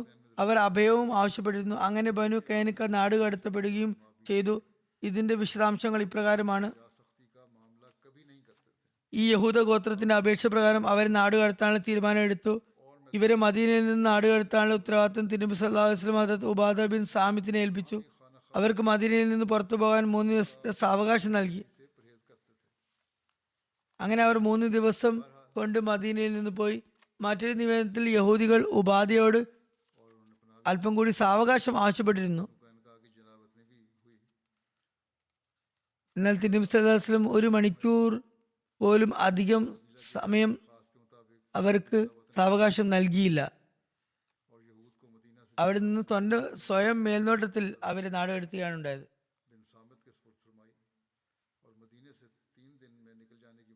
ഇവർ ഇവിടെ നിന്ന് പുറപ്പെട്ട് സിറിയയുടെ ഭാഗത്തുള്ള അസ്രിയാത്ത് എന്ന സ്ഥലത്തേക്ക് പോയി. സിറിയയുടെ ഭാഗത്തുള്ള ഒരു പട്ടണമാണിത്. മറ്റൊരു നിവേദനം എന്തെന്നാൽ നാട് കടത്താൻ ഹദരത്ത് മുഹമ്മദ് ബിൻ മസ്ലമയെ ഏൽപ്പിച്ചിരുന്നു എന്നാണ്. 2 പേരുടെയും ഈ ഉത്തരവാദിത്വം ആണ് ഏൽപ്പിച്ചിരുന്നത് എന്നതിനാണ് സാധ്യത. 2 പേർക്കാണ് ഈ ഉത്തരവാദിത്വം ഉണ്ടാകാൻ സാധ്യത. എന്തായാലും അവർ പോയി കഴിഞ്ഞപ്പോൾ അവരുടെ വീടുകളിൽ നിന്ന് ധാരാളം ആയുധങ്ങൾ ലഭിച്ചു. ഇവർ മറ്റുള്ള യഹൂദികളെക്കാൾ സമ്പന്നരും യുദ്ധ നിപുണരും ധീരന്മാരുമായിരുന്നു. ഈ ആയുധങ്ങളിൽ നിന്ന് തിരുനബി സല്ലല്ലാഹു അലൈഹി വസല്ലം തനിക്കായി 3 വില്ലും 2 പടച്ചട്ടുകളും 3 വാളുകളും 3 കുന്തങ്ങളും തിരഞ്ഞെടുത്തു. വില്ലുകളുടെ പേര് ഖത്തും റോഹ ബേസ എന്നായിരുന്നു. ഖത്തും ഉഹദ് യുദ്ധത്തിൽ പൊട്ടിപ്പോയിരുന്നു. 2 പടച്ചട്ടുകളുടെ പേര് സദ്ഖിയ ഫിസ എന്നായിരുന്നു. അങ്ങനെ അദ്ദേഹം 3 കുന്തങ്ങളും 3 വാളുകളും തിരഞ്ഞെടുത്തു. ഒരു വാൾ വലി എന്നും രണ്ടാമത്തെ ബിത്താർ എന്നും പറയപ്പെടുന്നു. മൂന്നാമത്തേതിന് പേരൊന്നും നിശ്ചയിച്ചിട്ടുണ്ടായിരുന്നില്ല. ഇത് സീറത്തുൽ ഹലബിയയിലെ നിവേദനമാണ്. ബനു ഖൈനുക യുദ്ധത്തെ കുറിച്ച് സീറത്ത് ഖാത്തമുൻ നബിയിൽ ഇപ്രകാരം വന്നിരിക്കുന്നു. തിരുനബി സല്ലല്ലാഹു അലൈഹി വസല്ലം മക്കയിൽ നിന്നും ഹിജ്റത്ത് ചെയ്ത് മദീനയിൽ വന്നപ്പോൾ ആ സമയത്ത് മദീനയിൽ ജൂതന്മാരുടെ 3 ഗോത്രങ്ങളായിരുന്നു അധിവസിച്ചിരുന്നത്. അവയുടെ പേരുകൾ ബനു ഖൈനുക, ബനു നദീർ, ബനു ഖുറൈള എന്നിവയായിരുന്നു. തിരുനബി സല്ലല്ലാഹു അലൈഹി വസല്ലം മദീനയിൽ വന്നതും ഈ ഗോത്രങ്ങളുമായി സമാധാന ഉടമ്പടി ചെയ്യുകയും പരസ്പരം രഞ്ജിപ്പോടെയും ശാന്തിയോടെയും കഴിയാനുള്ള അസ്ഥിവാരമിടുകയും ചെയ്തു. ഈ ഉടമ്പടി അനുസരിച്ച് 2 കൂട്ടരും മദീനയിൽ സമാധാനം നിലനിർത്താൻ ഉത്തരവാദികളാണ്.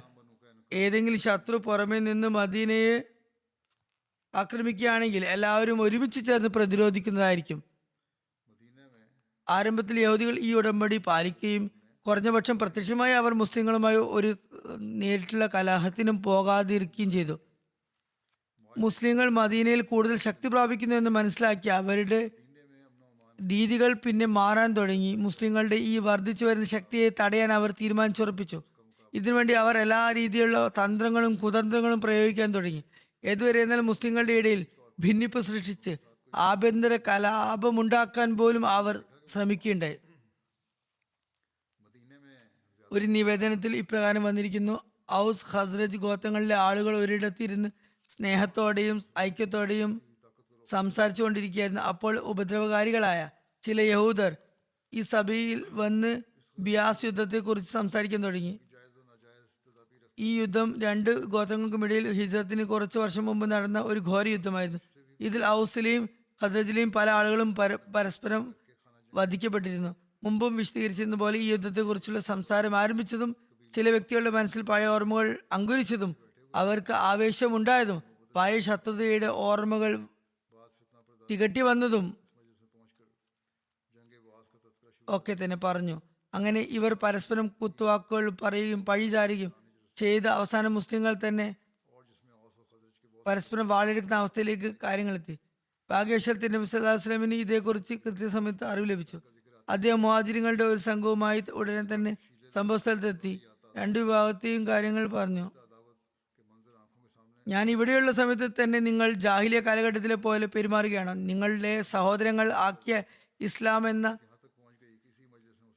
ദൈവാനുഗ്രഹത്തെ നിങ്ങൾ വിലമതിക്കാതിരിക്കുകയാണോ എന്ന് പറഞ്ഞ് അദ്ദേഹം അവരുടെ തെറ്റിനെ കുറിച്ച് ചൂണ്ടിക്കാണിച്ച് അവരെ ബോധ്യപ്പെടുത്തി. അദ്ദേഹത്തിന്റെ ഉപദേശം അൻസാറുകളിൽ എത്രത്തോളം സ്വാധീനം ചെലുത്തിയെന്നാൽ അവരുടെ കണ്ണുകളിൽ നിന്നും അശ്രു ധാരധാരയായി ഒഴുകുകയും അവർ തങ്ങളുടെ ചെയ്തികളിൽ പശ്ചാത്തപിച്ച് പരസ്പരം ആലിംഗനം ചെയ്യുകയും ചെയ്തു. ബദർ യുദ്ധം അവസാനിക്കുകയും ന്യൂനപക്ഷമായിരുന്നിട്ടും ആയുധങ്ങളും മറ്റും ഇല്ലാതിരുന്നിട്ടും അള്ളാഹു മുസ്ലിങ്ങൾക്ക് ഖുറൈശികളുടെ ഒരു ശക്തമായ സൈന്യത്തിനു മേൽ വൻ വിജയം നൽകുകയുണ്ടായി. വലിയ വലിയ നേതാക്കന്മാർ മണ്ണോട് ചേർന്നു.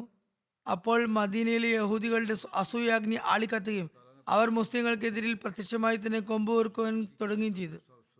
ഖുറൈശികളുടെ സൈന്യത്തെ തോൽപ്പിക്കുക എന്നത് വലിയ കാര്യമല്ല. ഞങ്ങളുമായി മുഹമ്മദ് സല്ലല്ലാഹു അലൈഹി വസല്ലം യുദ്ധം ചെയ്യുകയാണെങ്കിൽ യുദ്ധം എങ്ങനെയാണ് ചെയ്യേണ്ടത് എന്ന് ഞങ്ങൾ കാണിച്ചു കൊടുക്കാം എന്നെല്ലാം അവർ പരസ്യമായി സഭകളിൽ പറയാൻ തുടങ്ങി. ഒരു നിവേദനത്തിൽ വരുന്നത് എന്തെന്നാൽ ബദർ യുദ്ധത്തിന് ശേഷം തിരുനബി സല്ലല്ലാഹു അലൈഹി വസല്ലം മദീനയിൽ തിരിച്ചെത്തിയപ്പോൾ അദ്ദേഹം ഒരു ദിവസം യഹൂദികളെ വിളിച്ചു ചേർത്ത് അവരെ ഉപദേശിക്കുകയും തന്റെ വാദം അവതരിപ്പിച്ച് അവരെ ഇസ്ലാമിലേക്ക് ക്ഷണിക്കുകയും ചെയ്തു. തിരുനബി സല്ലല്ലാഹു അലൈഹി വസല്ലമയുടെ ഈ സമാധാനപൂർണ്ണമായതും കരുണയോടുമുള്ള സംഭാഷണത്തിന് ജൂതന്മാരുടെ നേതാക്കന്മാർ മറുപടി പറഞ്ഞത് ഇപ്രകാരമായിരുന്നു: അല്ലയോ മുഹമ്മദ് സല്ലല്ലാഹു അലൈഹി വസല്ലം, നിങ്ങൾ കുറച്ച് ഖുറൈശികളെ വധിച്ച് അഹങ്കാരത്തിൽ മതിമറന്നിരിക്കുകയാണ്. അവർ യുദ്ധ നൈപുണ്യമില്ലാത്തവരാണ്. ഞങ്ങളെ നിങ്ങൾ നേരിടുകയാണെങ്കിൽ യുദ്ധം ചെയ്യുന്നത് എങ്ങനെയാണെന്ന് നിങ്ങൾക്ക് മനസ്സിലാകും. ജൂതന്മാർ കേവലം ഭീഷണി കൊണ്ട് മാത്രം നിർത്തിയില്ല, മറിച്ച് അവർ തിരുനബി സല്ലല്ലാഹു അലൈഹി വസല്ലമയുടെ തിരുനബിയെ വധിക്കാനുള്ള പദ്ധതി ഇടാനും ആരംഭിച്ചു. എന്തെന്നാൽ ഇപ്രകാരം നിവേദനം വരുന്നു: അന്നാളുകളിൽ ത്വൽഹ ബിൻ ബറാ എന്ന ആത്മാർത്ഥ സ്വഹാബി മരണക്കിടക്കിലായിരുന്നു. അപ്പോൾ അദ്ദേഹം വസിയത്ത് ചെയ്തു, അദ്ദേഹം അഥവാ ഞാൻ രാത്രി മരിക്കുകയാണെങ്കിൽ ജനാദ നമസ്കാരത്തിന് വേണ്ടി തിരുനബിയെ അറിയിക്കരുത്, ഞാൻ കാരണം ജൂതന്മാരുടെ ഭാഗത്തു നിന്നും തിരുനബി സല്ലല്ലാഹു അലൈഹി വസല്ലമയ്ക്ക് വല്ല ബുദ്ധിമുട്ടും പ്രയാസവും നേരിടരുത് എന്ന് പറയുകയുണ്ടായി. ചുരുക്കത്തിൽ ബദർ യുദ്ധ ശേഷം യഹൂദികൾ തുറന്ന നിലയിൽ ഉപദ്രവങ്ങൾ തുടങ്ങിയിരുന്നു. മദീനയിലെ യഹൂദികളിൽ ഏറ്റവും ശക്തരും ധീരരും ബനു കൈനുക ആയിരുന്നതിനാൽ അവരുടെ ഭാഗത്തു നിന്നായിരുന്നു ഏറ്റവും ആദ്യം ഉടമ്പടി ലംഘനം നടന്നത്. ചരിത്രകാരന്മാർ ഇപ്രകാരം രേഖപ്പെടുത്തുന്നു: തിരുനബി സല്ലല്ലാഹു അലൈഹി വസല്ലമയ്ക്കും ജൂതന്മാർക്കും ഇടയിൽ ഉണ്ടായിരുന്ന ഉടമ്പടിയെ ഏറ്റവും ആദ്യം ലംഘിച്ചത് ബനു കൈനുക തന്നെയായിരുന്നു. അവർ ഒരുപാട് കുൽസിത പ്രവർത്തനങ്ങൾ നടത്തി, തുറന്ന നിലയിൽ വെറുപ്പും വിദ്വേഷവും പ്രകടിപ്പിച്ചു, വാഗ്ദാന ലംഘനങ്ങൾ നടത്തി. എന്നാൽ ഇങ്ങനെയൊക്കെ ആയിരുന്നിട്ടും മുസ്ലിങ്ങൾ തങ്ങളുടെ യജമാന പ്രഭുവിന്റെ നിർദ്ദേശമനുസരിച്ച് എല്ലാ തരത്തിലും ക്ഷമ പ്രകടിപ്പിച്ചു. സ്വന്തമായി ഒന്നിനും തുടക്കം കുറിച്ചില്ല. എന്നാൽ ഹദീസിൽ വന്നിരിക്കുന്നത് യഹൂദികളുമായി ഉണ്ടായിരുന്ന ഉടമ്പടിക്ക് ശേഷം റസൂലുള്ളാഹി സ്വല്ലല്ലാഹു അലൈഹി വസല്ലം യഹൂദികളെ പ്രത്യേകമായി പരിഗണിച്ചിരുന്നു. അവരുടെ ഭാഗത്ത് നിന്നും ശത്രുതാപരമായ പെരുമാറ്റം ആയിരുന്നു ഉണ്ടായിരുന്നെങ്കിൽ തിരുനബിയുടെ ഭാഗത്ത് നിന്നും അവരോട് സൽപെരുമാറ്റമായിരുന്നു ഉണ്ടായിരുന്നത്.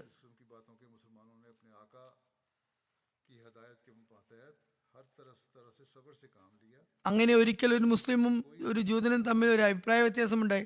യഹൂദി ഹദരത്ത് മൂസയെ സകല പ്രവാചകന്മാരെക്കാളും ശ്രേഷ്ഠനാണെന്ന് വാദിച്ചു. സഹാബിക്ക് അത് കേട്ട് ദേഷ്യം വന്നു. അദ്ദേഹം ജൂതനോട് പരുഷമായി പെരുമാറി മർദ്ദിച്ചു. തിരുനബി സല്ലല്ലാഹു അലൈഹി വസല്ലം പ്രവാചക കുല ശ്രേഷ്ഠനാണെന്ന് വാദിച്ചു. തിരുനബി സല്ലല്ലാഹു അലൈഹി വസല്ലമക്ക് അക്കാര്യം അറിയാനിടയായപ്പോൾ തിരുനബി നീരസപ്പെടുകയും ആ സഹാബി ഗുണദോഷിക്കുകയും അള്ളാഹുവിന്റെ പ്രവാചകന്മാർക്കിടയിൽ ഒരാൾക്ക് മറ്റൊരാളുടെ മേൽ ശ്രേഷ്ഠത കൽപ്പിക്കുന്നത് താങ്കളുടെ ജോലിയല്ല എന്ന് പറയുകയും ചെയ്തു. അതുപോലെ മൂസ അലൈഹി ഇസ്ലാമിന് ഉണ്ടായിരുന്ന ഒരു ഭാഗിക ശ്രേഷ്ഠത വിവരിച്ചുകൊണ്ട് ആ ജൂതനെ സമാശ്വസിപ്പിച്ചു. എന്നാൽ ഇത്തരം അനുഭാവപൂർണമായ പെരുമാറ്റമുണ്ടായിട്ടും ജൂതന്മാർ ദ്രോഹ പ്രവർത്തനങ്ങളിൽ മുന്നേറിക്കൊണ്ടിരുന്നു. അവസാനം ജൂതന്മാരുടെ ഭാഗത്തു നിന്ന് തന്നെ യുദ്ധത്തിന് ഒരു തുടക്കം കുറിച്ചു. അവരുടെ ഹൃദയങ്ങളിൽ ഉണ്ടായിരുന്ന വിദ്വേഷം അവർക്ക് അടക്കി നിർത്താനില്ല. ഒരിക്കൽ ഒരു മുസ്ലിം സ്ത്രീ ഒരു ജൂതന്റെ കടയിൽ ചെന്നു ചന്തയിൽ പോയി ചില സാധനങ്ങൾ വാങ്ങിക്കുകയായിരുന്നു. അതിന്റെ വിശദാംശങ്ങൾ ഞാൻ ഇവിടെ പറഞ്ഞതാണ്. ചില ദുർഭകരായ യഹൂദികൾ ആ കടയിൽ ഇരിക്കുന്നുണ്ടെങ്കിൽ അവർ ആ സ്ത്രീ വളരെ മോശമായ നിലയിൽ ശല്യം ചെയ്യാൻ തുടങ്ങി. ആ കടക്കാരൻ തന്നെയും അവരെ ഉപദ്രവിച്ചു. അവരുടെ കീഴ്മുണ്ടിന്റെ അടിഭാഗത്ത് അവർ അറിയാത്ത നിലയിൽ മുള്ളുകൊണ്ടോ മറ്റോ കൊളുത്തി അത് അവരുടെ പുറം ഭാഗത്ത് വസ്ത്രത്തിൽ തൂക്കിയിട്ടു. അവസാനം ആ സ്ത്രീ അവരുടെ ശല്യം സഹിക്കവായത് അവിടെ നിന്ന് എഴുന്നേറ്റ് പോകാൻ തുനിഞ്ഞപ്പോൾ അവർ വിവസ്ത്രയായി. അതുകൊണ്ട് ആ യഹൂദി കച്ചവടക്കാരനും കൂട്ടാളികളും ഉറക്കെ അട്ടഹസിച്ചു. ആ മുസ്ലിം സ്ത്രീ ലജ്ജിതയാകുകയും സഹായത്തിനായി അലമുറ കൂട്ടുകയും ചെയ്തു. യാദൃശ്ചികമായി ഒരു മുസ്ലിം അതിനടുത്ത് തന്നെ ഉണ്ടായിരുന്നു. അയാൾ അവിടെ ഓടിയെത്തുകയും അപ്പോൾ ഉണ്ടായ അടിപിടിയിൽ യഹൂദി കച്ചവടക്കാരൻ വധിക്കപ്പെടുകയും ചെയ്തു. ശേഷം 4 ഭാഗത്തു നിന്നും ആ മുസ്ലിമിന് നേരെ വാൾ പ്രയോഗം നടന്നു. ആർജവം കാണിച്ച് മുസ്ലിം സംഭവ സ്ഥലത്ത് തന്നെ വധിക്കപ്പെട്ടു. മുസ്ലിങ്ങൾക്ക് ഈ സംഭവത്തെക്കുറിച്ച് വിവരം ലഭിച്ചപ്പോൾ അവർക്കുണ്ടായിരുന്ന വർഗസ്നേഹം കാരണത്താൽ അവരുടെ കണ്ണുകളിൽ ചോര പൊടിഞ്ഞു. മറുഭാഗത്ത് യഹൂദികൾ ഈ സംഭവത്തെക്കുറിച്ച് വിവരം ലഭിച്ചപ്പോൾ അവർ ഉണ്ടായിരുന്ന വർഗസ്നേഹം കാരണത്താൽ അവരുടെ കണ്ണുകൾ ചോര പൊടിഞ്ഞു. മറുഭാഗത്ത് യോധികൾ ഈ സംഭവത്തെ യുദ്ധത്തിന് കാരണമാക്കാൻ ആഗ്രഹിച്ചു. അവർ ആളുകളെ ഒരുമിച്ച് കൂട്ടുകയും ഒരു വൻ ജനാവലി സംഘടിപ്പിക്കുകയും ചെയ്തു. തിരുനബി സല്ലല്ലാഹു അലൈഹി വസല്ലമയ്ക്ക് അതിനെക്കുറിച്ച് അറിവ് ലഭിച്ചപ്പോൾ ബനു കൈനുകായുടെ പ്രമാണിമാരെ വിളിച്ചു കൂട്ടുകയും ഈ രീതി ശരിയല്ലെന്ന് ഉപദേശിക്കുകയും ചെയ്തു. നിങ്ങളുടെ രീതി നോക്കുക, എങ്ങനെയാണ് തിരുനബി സല്ലല്ലാഹു അലൈഹി വസല്ലം ഈ പ്രശ്നം ഒതുക്കാൻ ശ്രമിച്ചതെന്നും വിലയിരുത്തുക. ഈ ദ്രോഹങ്ങൾ നിർത്തലാക്കാനും ദൈവത്തെ ഭയക്കാനും തിരുനബി സല്ലല്ലാഹു അലൈഹി വസല്ലം അവരെ ഉപദേശിക്കുകയുണ്ടായി. എന്നാൽ അവർ ഖേദം പ്രകടിപ്പിക്കുകയോ ലജ്ജിക്കുകയോ മാപ്പിന് അപേക്ഷിക്കുകയോ ചെയ്യുന്നതിന് പകരം ധിക്കാരപരമായ മറുപടിയാണ് നൽകിയത്. അതായത് വളരെ ധാർഷ്ട്യത്തോടെയും അനുസരണക്കേടോടെയും മറുപടി നൽകി. അതായത് ബദറിന്റെ വിജയത്തിൽ അഹങ്കരിക്കേണ്ട എന്നും ഞങ്ങളുമായി പോരിടുകയാണെങ്കിൽ യോദ്ധാക്കൾ എങ്ങനെയുള്ളവരാണെന്ന് നിങ്ങൾക്ക് മനസ്സിലാകുന്നതാണെന്നും ഭീഷണി മുഴക്കുകയുണ്ടായി.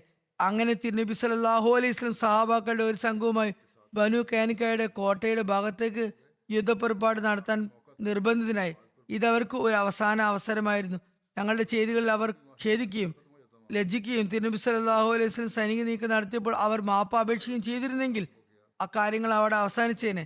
എന്നാൽ അവർ യുദ്ധത്തിന് വേണ്ടി ആയിരുന്നു താല്പര്യം പ്രകടിപ്പിച്ചത്. അങ്ങനെ പോർവിളി ഉണ്ടായി. ഇസ്ലാമിന്റെയും ജൂതന്മാരുടെയും സൈന്യങ്ങൾ പരസ്പരം നേരിടാൻ തയ്യാറായി. അക്കാലഘട്ടത്തിലെ രീതി അനുസരിച്ച് ഒരു യുദ്ധമുറ എന്ന് പറയുന്നത് തങ്ങളുടെ കോട്ടകൾ അടിച്ച് സുരക്ഷിതരായിരിക്കും എതിർകക്ഷി കോട്ടയ്ക്ക് ചുറ്റും ഉപരോധം തീർക്കുകയും സമയാസമയങ്ങളിൽ പരസ്പരം ആക്രമണം നടത്തുകയും ചെയ്യുന്നതായിരുന്നു. ഒടുവിൽ ഒന്നുകിൽ ഉപരോധം തീർത്ത സൈന്യം കോട്ടയ്ക്ക് മേൽ ആധിപത്യം ചെലുത്താനാകാതെ നിരാശരായി അവിടെ ഉപരോധം അവസാനിപ്പിച്ച് പോകും. അങ്ങനെ വന്നാൽ കോട്ടക്കകത്തുള്ളവരുടെ വിജയമായി അത് ഗണിക്കപ്പെടും. അല്ലെങ്കിൽ കോട്ടക്കകത്തുള്ളവർ കൂടുതൽ സംഘർഷത്തിന് അശക്തരായിക്കൊണ്ട് കോട്ടവാതിലുകൾ തുറന്നുകൊണ്ട് എതിർ കക്ഷികൾക്ക് മുന്നിൽ അടിയറവ് പറയുമായിരുന്നു. ആ അവസരത്തിലും ബനു കൈനുക ആ ഒരു രീതിയാണ് അവലംബിച്ചത്. അവർ കോട്ടയ്ക്കകത്ത് മതിലുകൾ അടച്ചിരുന്നു. തിരുനബി സല്ലല്ലാഹു അലൈഹി വസല്ലം അവരെ വളഞ്ഞു ഉപരോധിച്ചു. 15 ദിവസത്തോളം.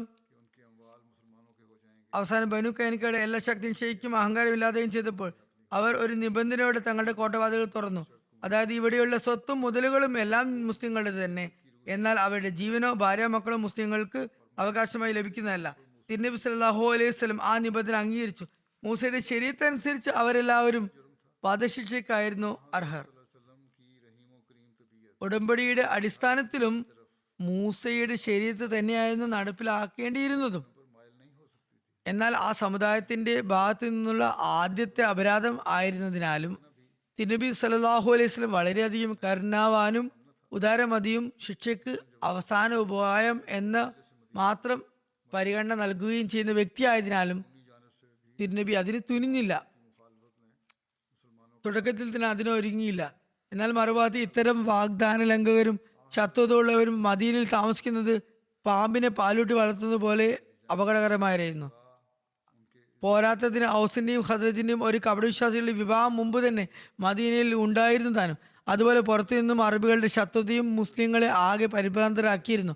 അത്തരം സാഹചര്യത്തിൽ ബനു കൈനുക മദീനയെ വിട്ടുപോകണമെന്ന തീരുമാനം തന്നെയായിരുന്നു നബി തിരുമേനി സല്ലല്ലാഹു അലൈഹി വസല്ലം എടുക്കേണ്ടിയിരുന്നത്. അവരുടെ കുറ്റം വെച്ച് നോക്കുമ്പോൾ, അതുപോലെ ആ കാലഘട്ടത്തിലെ അവസ്ഥ വെച്ച് നോക്കുമ്പോൾ ഇത് വളരെ ചെറിയ തോതിലുള്ള വളരെ സൗമ്യമായ ശിക്ഷയായിരുന്നു. വാസ്തവത്തിൽ ഇത് വെറും ആത്മരക്ഷാർത്ഥമുള്ള നീക്കമായിരുന്നു. അല്ലെങ്കിലും അറബികളുടെ നാടോടി ജനതയ്ക്ക് ദേശാടനം നടത്തുക എന്നത് വലിയ കാര്യമൊന്നുമായിരുന്നില്ല. പ്രത്യേകിച്ച് ഭൂമിയും തോട്ടങ്ങളും സ്വത്തായി ഇല്ലാത്ത ഗോത്രങ്ങൾക്ക് ബനു കൈനുകയുടെ അവസ്ഥയും ഇല്ലാത്ത ഗോത്രങ്ങൾക്ക് എളുപ്പമായിരുന്നു. ബനു കൈനുക മാത്രം ഒരു ഗോത്രമായിരുന്നു. ബനു കൈനുകയുടെ അവസ്ഥ മറിച്ചായിരുന്നില്ല. അവർക്ക് ഒരു സ്ഥാവര സ്വത്തും കൂടെ കൊണ്ടുപോകാൻ പറ്റാത്തതായ സ്ഥിരമായ സ്വത്തും ഉണ്ടായിരുന്നില്ല. അവർ കൃഷി ഭൂമിയെയോ അതുപോലുള്ള സ്വത്തുക്കളെയോ ആശ്രയിക്കുന്നവരുമായിരുന്നില്ല. അതുപോലെ തന്നെ മുഴുവൻ ഗോത്രത്തിനും വളരെ സമാധാന അന്തരീക്ഷത്തിൽ ഒരിടത്തു നിന്ന് മറ്റൊരിടത്തേക്ക് പോകാനുള്ള അവസരം അവർക്ക് നൽകപ്പെട്ടിരുന്നു. അങ്ങനെ ബനു കൈനുക വളരെ സമാധാനപൂർവ്വം മദീന വിട്ട് സിറിയയിലേക്ക് പോയി. അവരുടെ മേൽനോട്ടം വഹിക്കാനും വേണ്ട വിധം അത്യാവശ്യ സജ്ജീകരണങ്ങൾ നടത്തുവാനും തിരുനബി സല്ലല്ലാഹു അലൈഹി വസല്ലം തന്റെ സഹാബി വര്യനായ ഉബാദ ബിൻ സാമിത്തിനെ ഏൽപ്പിച്ചിട്ടുമുണ്ടായിരുന്നു. അദ്ദേഹം അവരുടെ സഖ്യകക്ഷിയിൽപ്പെട്ട ആളായിരുന്നു. അങ്ങനെ ഉബാദ ബിൻ സാമിത്ത് കുറച്ചു ദൂരം ബനു കൈനുകയോടൊപ്പം സഞ്ചരിക്കുകയും അവരെ സുരക്ഷിതരായി യാത്ര അയച്ചുകൊണ്ട് തിരികെ വരികയും ചെയ്തു. മുസ്ലിങ്ങളുടെ കയ്യിൽ വന്ന യുദ്ധം മുതൽ വെറും യുദ്ധോപകരണങ്ങളും സ്വർണ്ണപ്പണി ഉപകരണങ്ങളും മാത്രമായിരുന്നു. ബനു കൈനുകയെ കുറിച്ച് ചില നിവേദനങ്ങൾ വന്നിട്ടുള്ളത് അവർ തങ്ങളുടെ കോട്ടവാതിലുകൾ തുറന്ന് തിരുനബി സല്ലല്ലാഹു അലൈഹി വസല്ലമയ്ക്ക് മുന്നിൽ അടിയറവ് പറഞ്ഞപ്പോൾ അവരുടെ വാഗ്ദാന ലംഘനവും പ്രക്ഷോഭവും ശല്യങ്ങളും കാരണത്താൽ അവരിൽ യോദ്ധാക്കളെ ആയ പുരുഷന്മാരെ വധിക്കാനായിരുന്നു തിരുനബി സല്ലല്ലാഹു അലൈഹി വസല്ലം ആദ്യം തീരുമാനിച്ചിരുന്നതെന്നാണ്. എന്നാൽ മുനാഫിക്കുകളുടെ മൂപ്പനായ അബ്ദുല്ല ബിൻ ഉബൈ ബിൻ സുൽ ശുപാർശ ചെയ്തപ്പോൾ തിരുനബി സല്ലല്ലാഹു അലൈഹി വസല്ലം ആ ഉദ്ദേശം ഉപേക്ഷിക്കുകയുണ്ടായിരുന്നു. എന്നാൽ ഗവേഷകർ ഈ നിവേദനം ശരിയാണെന്ന് ഗണിക്കുന്നില്ല. കാരണം മറ്റു നിവേദനങ്ങൾ സ്പഷ്ടമായ നിലയിൽ വിവരിച്ചിട്ടുള്ളത് ബനു ഖൈനുക വാതിലുകൾ തുറന്നത് തന്നെ അവരുടെ ഭാര്യ മക്കളുടെയും ജീവൻ രക്ഷിക്കണം എന്ന നിബന്ധനയോടെ ആയിരുന്നു. എന്നിരിക്കെ തിരുനബി സല്ലല്ലാഹു അലൈഹി വസല്ലം ഈ നിബന്ധന അംഗീകരിച്ച ശേഷം മറ്റേതെങ്കിലും രീതി അവലംബിക്കുകയോ അല്ലെങ്കിൽ ആ നിബന്ധനത്തെ തന്നെ ലംഘിക്കുകയോ ചെയ്യുക ഒരിക്കലും സാധ്യമായിരുന്നില്ല. ബനു ഖൈനുക തങ്ങളുടെ ജീവൻ സുരക്ഷിതമായിരിക്കണമെന്ന് നിബന്ധന വെച്ചത് തന്നെ വ്യക്തമാക്കുന്നത് അത് വിളിച്ചു വന്നത് അവർ സ്വയം തന്നെ തങ്ങൾ വധശിക്ഷയ്ക്ക് അർഹരാണെന്ന് കരുതിയിരുന്നു എന്നാണ്. തിരുനബിയോട് കരുണ ചെയ്യാൻ അപേക്ഷിക്കുകയും അവരുടെ വധശിക്ഷ നടപ്പിലാകരുതെന്ന് വാക്ക് വാങ്ങുകയും ചെയ്ത ശേഷമാണ് അവർ കോട്ടവാതിലുകൾ തുറക്കാൻ ആഗ്രഹിച്ചത്. എന്നാൽ തിരുനബി സല്ലല്ലാഹു അലൈഹി വസല്ലം തന്റെ കാരുണ്യം പ്രകൃതം കാരണം അവർക്ക് മാപ്പ് നൽകിയെങ്കിലും പിന്നീട് മനസ്സിലാകുന്നത് അവർ ദൈവദൃഷ്ടിയിൽ തങ്ങളുടെ ദുഷ്ചെയ്തികളും അപരാധങ്ങളും കാരണം ഭൂമുഖത്ത് ജീവിച്ചിരിക്കാൻ അർഹരായിരുന്നില്ല എന്നാണ് നിവേദനങ്ങൾ വന്നിരിക്കുന്നത്. ഇവർ കുടിയേറി പാർത്ത സ്ഥലത്ത് ഒരു വർഷത്തിനുള്ളിൽ തന്നെ അവരിലൊരു മഹാമാരി പരക്കുകയും മുഴുവൻ ആളുകളും അതിനടിപ്പെട്ട് മരണമടയുകയും ചെയ്തു എന്നാണ് വന്നിട്ടുള്ളത്. എപ്പോഴാണ് ബനു ഖൈനുക യുദ്ധം നടന്നത്? അതിന്റെ കാലഗണനയെ കുറിച്ച് ചില അഭിപ്രായ വ്യത്യാസങ്ങളുണ്ട്. വാഖിദിയും ഇബ്നു സാദും 2-ാം ഹിജ്രി ഷവാൽ മാസം എന്നാണ് പറയുന്നത്. പിന്നീട് വന്ന ചരിത്രകാരന്മാർ അധികവും ഇങ്ങനെ തന്നെയാണ് വിവരിച്ചിരിക്കുന്നത്. എപ്പോഴാണ് നടന്നത് എന്ന കാര്യത്തിൽ അഭിപ്രായ വ്യത്യാസമില്ലാത്ത 2-ാം ഹിജ്രി ദിൽഹജ്ജ മാസത്തിലെ ആരംഭത്തിൽ നടന്ന സവീഖ് യുദ്ധത്തിന് ശേഷമാണ് ഈ യുദ്ധം നടന്നത് എന്നാണ് ഇബ്നു ഇസാഖും ഇബ്നു ഹിഷാമും പറയുന്നത്. ഹദരത്ത് ഫാത്തിമയുടെ വിവാഹത്തിന് ശേഷമാണ് ബനു ഖൈനുക യുദ്ധം നടന്നത് എന്ന് ഹദീസിലെ ഒരു നിവേദനത്തിൽ നിന്ന് സൂചന ലഭിക്കുന്നുണ്ട്.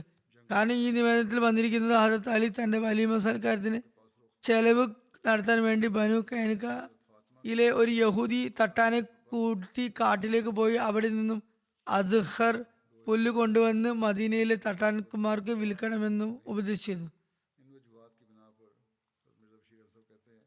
അതിൽ നിന്ന് തെളിയുന്നത് പൊതുവെ ചരിത്രകാരന്മാർ അഭിപ്രായപ്പെടുന്ന പോലെ ദുൽഹിജ്ജ 2-ാം ഹിജ്രി ഹദരത്ത് ഫാത്തിമയെ വിവാഹം കഴിച്ച് കൊണ്ടുപോകുമ്പോൾ ബനു ഖൈനുക മദീനയിൽ തന്നെ ഉണ്ടായിരുന്നു എന്നാണ്.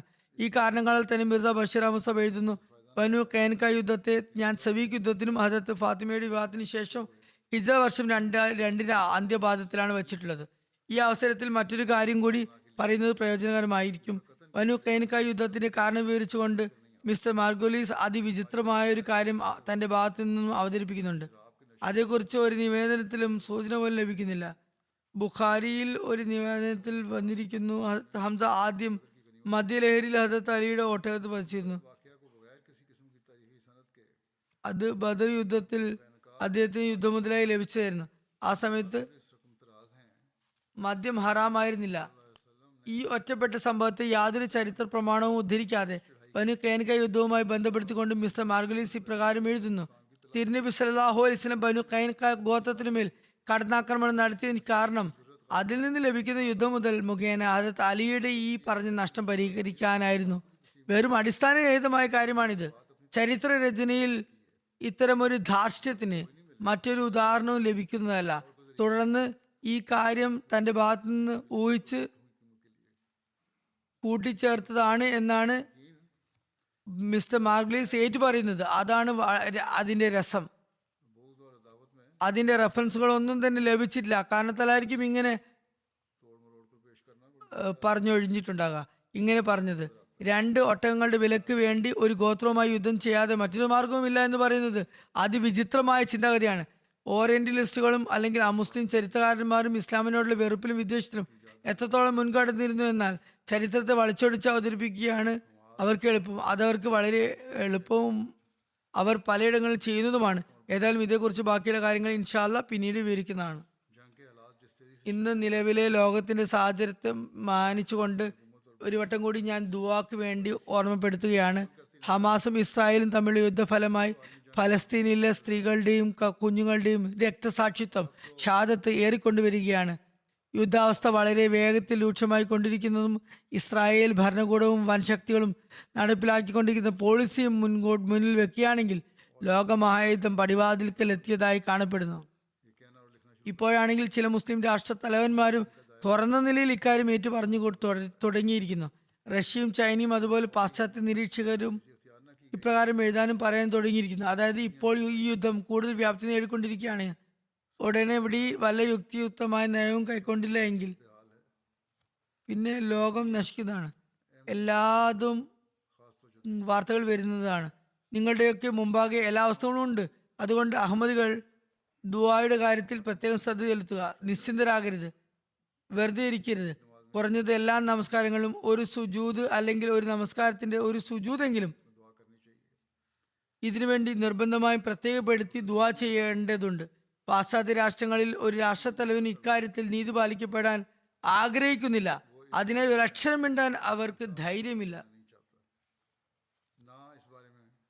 ഏത് രാഷ്ട്രത്തിന്റെ പ്രധാനമന്ത്രി അല്ലെങ്കിൽ ഭരണത്തലവനാണ് നല്ലത് അല്ലെങ്കിൽ നല്ലതല്ലാത്തത്, അല്ലെങ്കിൽ അയാൾ എങ്ങനെ പ്രസ്താവന നടത്തി, അങ്ങനെ പ്രസ്താവന നടത്താൻ പാടില്ലായിരുന്നു, മുസ്ലിങ്ങൾ അയാളെക്കുറിച്ച് എതിരഭിപ്രായം നടത്താൻ പാടില്ലായിരുന്നു തുടങ്ങിയ തർക്കങ്ങളിലും വാദങ്ങളിലും അഹമ്മദികൾ ഉൾപ്പെടുത്തരുത്. അതൊക്കെ വ്യർത്ഥമായ കാര്യങ്ങളാണ്.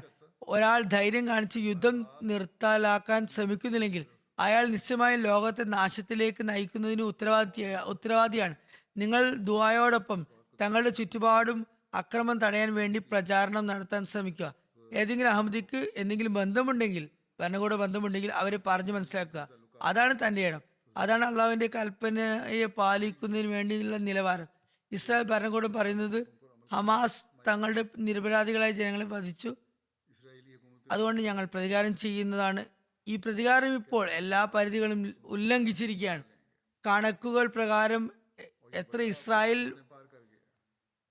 ജീവനാശം വന്നിട്ടുണ്ടോ അതിന്റെ 4-5 മടങ്ങ് ഫലസ്തീനിൽ ജീവനഷ്ടം ഉണ്ടായിട്ടുണ്ട്. അവർ വാദിക്കുന്ന പോലെ ഹമാസിനെ ഇല്ലാതാക്കലാണ് അവരുടെ ലക്ഷ്യമെങ്കിൽ അത് അവരോട് നേർക്കുനേരെയാണ് യുദ്ധം ചെയ്യേണ്ടത്. സ്ത്രീകളെയും കുട്ടികളെയും വൃദ്ധരെയും എന്തിനാണ് അവർ ലക്ഷ്യം വെക്കുന്നത്? മാത്രമല്ല അവരുടെ വെള്ളവും ഭക്ഷണവും ചികിത്സയും ഒക്കെ അവർ തടഞ്ഞു വെച്ചിരിക്കുന്നു. മനുഷ്യാവകാശത്തെയും യുദ്ധ തത്വങ്ങളെയും കുറിച്ചുള്ള ഈ ഭരണകൂടങ്ങളുടെ എല്ലാ ഘോരഘോര വാദങ്ങളും ഇവിടെ ചെന്ന് അവസാനിക്കുകയാണ്. ചിലർ ഈ ഭാഗത്തേക്ക് ശ്രദ്ധ ചെലുത്തുന്നത് ഉണ്ട് എന്നത് ശരി തന്നെ. ഉദാഹരണത്തിന് കഴിഞ്ഞ ദിവസം മുൻ അമേരിക്കൻ പ്രസിഡന്റ് ഒബാമ പറഞ്ഞത് യുദ്ധം ഇനി ചെയ്യണമെന്ന് തന്നെയാണെങ്കിൽ യുദ്ധ തത്വങ്ങളെ മുന്നിൽ വെക്കേണ്ടതുണ്ട്. പൊതുജനങ്ങളെ, സിവിലിയൻസിനെ ദ്രോഹിക്കാൻ പാടില്ല എന്നാണ്. UN സെക്രട്ടറി ജനറൽ, ഐക്യരാഷ്ട്ര സഭ സെക്രട്ടറി ജനറൽ സാഹിബ് ഇപ്രകാരം പ്രസ്താവിക്കുകയുണ്ടായി. അത് കേട്ട് ഇസ്രായേൽ ഭരണകൂടം അലമുറ കൂട്ടി. ലോകത്തുള്ള മറ്റ് സമാധാനത്തിന്റെ വക്താക്കൾ അവർ തങ്ങൾ ഏറ്റവും വലിയ സമാധാനത്തിന്റെ ധ്വജവാഹകരാണെന്നും സംസ്ഥാപകരാണെന്നുമൊക്കെയാണ് നടിക്കുന്നത്, അല്ലെങ്കിൽ പീസ് ചാമ്പ്യൻ എന്നാണ് അവർ കരുതുന്നത്. സെക്രട്ടറി ജനറലിന്റെ പ്രസ്താവനയെ പിന്തുണച്ചുകൊണ്ട് അവരൊന്നും തന്നെ പറഞ്ഞില്ലെന്ന് മാത്രമല്ല അതിനോട് നീരസവും അനിഷ്ടവും വൈമനസ്യവും പ്രകടിപ്പിക്കുകയാണ് ചെയ്തത്. ഏതായാലും സ്ഥിതിഗതികൾ വളരെ ഗുരുതരമായിക്കൊണ്ടിരിക്കുകയാണ്, കൂടുതൽ അപകടകരമായി മുന്നേറിക്കൊണ്ടിരിക്കുകയാണ്. പാശ്ചാത്യ മാധ്യമങ്ങളാകട്ടെ ഒരു ഭാഗത്തു നിന്നുള്ള വാർത്തകൾ മാത്രം ഊതിപ്പെരിപ്പിച്ച് കാണിക്കുന്നു, മറുഭാഗത്തുള്ള വാർത്തകൾ ഒരു മൂലയിൽ മാത്രം ഒതുക്കുന്നു. ഉദാഹരണത്തിന് കുറച്ചു നാളുകൾ മുമ്പ് അഭയാർത്ഥികളായ സ്ത്രീകളിൽ ഒരു സ്ത്രീയുടെ വാർത്ത വന്നത് ജയിലിൽ തന്നോട് നല്ല നിലയിലായിരുന്നു പെരുമാറ്റമുണ്ടായിരുന്നത് എന്നാണ്. ആ വാർത്ത ഒരു കോണിൽ നൽകി. എന്നാൽ ഹമാസിന്റെ തടങ്കൽ നരകമാണെന്നും മറ്റൊരു വാർത്ത അത് പ്രധാന മെയിൻ ഹെഡിംഗ് ആയി, പ്രധാന ശീർഷകമാക്കി വിപുലമായി പ്രസിദ്ധീകരിക്കുകയാണ് അവർ ചെയ്തത്. എല്ലാ സ്ഥിതിഗതികളും മുന്നിൽ വെക്കുകയാണ് നീതിയുടെ തേട്ടം. ആരാണ് അക്രമി, ആരാണ് ആക്രമിക്കപ്പെടുന്നത് അഥവാ പീഡിതൻ എന്ന് ലോകം സ്വയം തീരുമാനിക്കട്ടെ. അതുപോലെ ഈ യുദ്ധം എത്രമാത്രം അനുവദനീയമാണ്, അനുവദനീയമല്ല, ഇത് എവിടെ ചെന്ന് അവസാനിക്കും എന്നൊക്കെ അവർ തന്നെ തീരുമാനിക്കട്ടെ. ആയതിനാൽ എല്ലാ സ്ഥിതിഗതികളും മുന്നിൽ വരേണ്ടതുണ്ട്. ഒരു ഭാഗത്തു നിന്നുള്ള അഭിപ്രായം മാത്രമായി ഒതുങ്ങരുത്. ഏതായാലും നമ്മൾ ദുആയുടെ ഭാഗത്തേക്ക് വളരെയധികം ശ്രദ്ധിക്കേണ്ടതുണ്ട്. അതിക്രമങ്ങൾ അവസാനിപ്പിക്കാൻ സ്വന്തം പരിധിയിൽ പരിശ്രമിക്കേണ്ടതുമുണ്ട്. ദുആയും ചെയ്യണം. മുസ്ലിങ്ങളായ പീഡിതർക്ക് വേണ്ടിയും മുസ്ലിം ഭരണകൂടങ്ങൾ ഒരു സമഗ്രവും ഫലപ്രദവും ദൂരവ്യാപക ഫലമുളവാക്കുന്നതുമായ പദ്ധതി അവർക്ക് ആസൂത്രണം ചെയ്യാനാകുന്നതിന് വേണ്ടി ദുആ ചെയ്യണം. മുസ്ലിങ്ങളുടെ പ്രയാസങ്ങൾ ദൂരീകരിക്കപ്പെടാൻ നമ്മൾ പ്രത്യേകം ഹൃദയവേദന ഉള്ളവരായിരിക്കണം. നമ്മൾ ഹദരത്ത് മസീഹ് മൗഊദ് ഇസ്ലാമിനെ അംഗീകരിക്കുന്നവരാണ്. അദ്ദേഹമാകട്ടെ പൊതു മുസ്ലിങ്ങളുടെ ഭാഗത്തു നിന്നും തുടർച്ചയായി പ്രയാസങ്ങൾ സൃഷ്ടിക്കപ്പെട്ടിട്ടും തന്റെ മനോവികാരം ഇപ്രകാരമാണ് പ്രകടിപ്പിച്ചത്.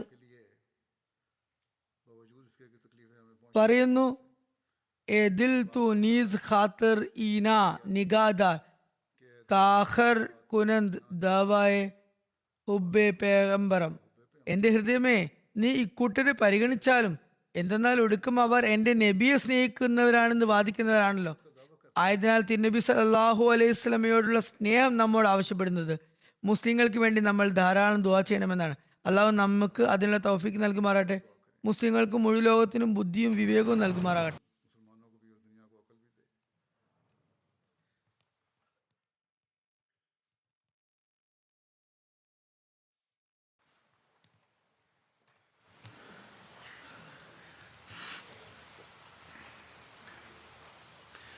الحمد لله الحمد لله نحمده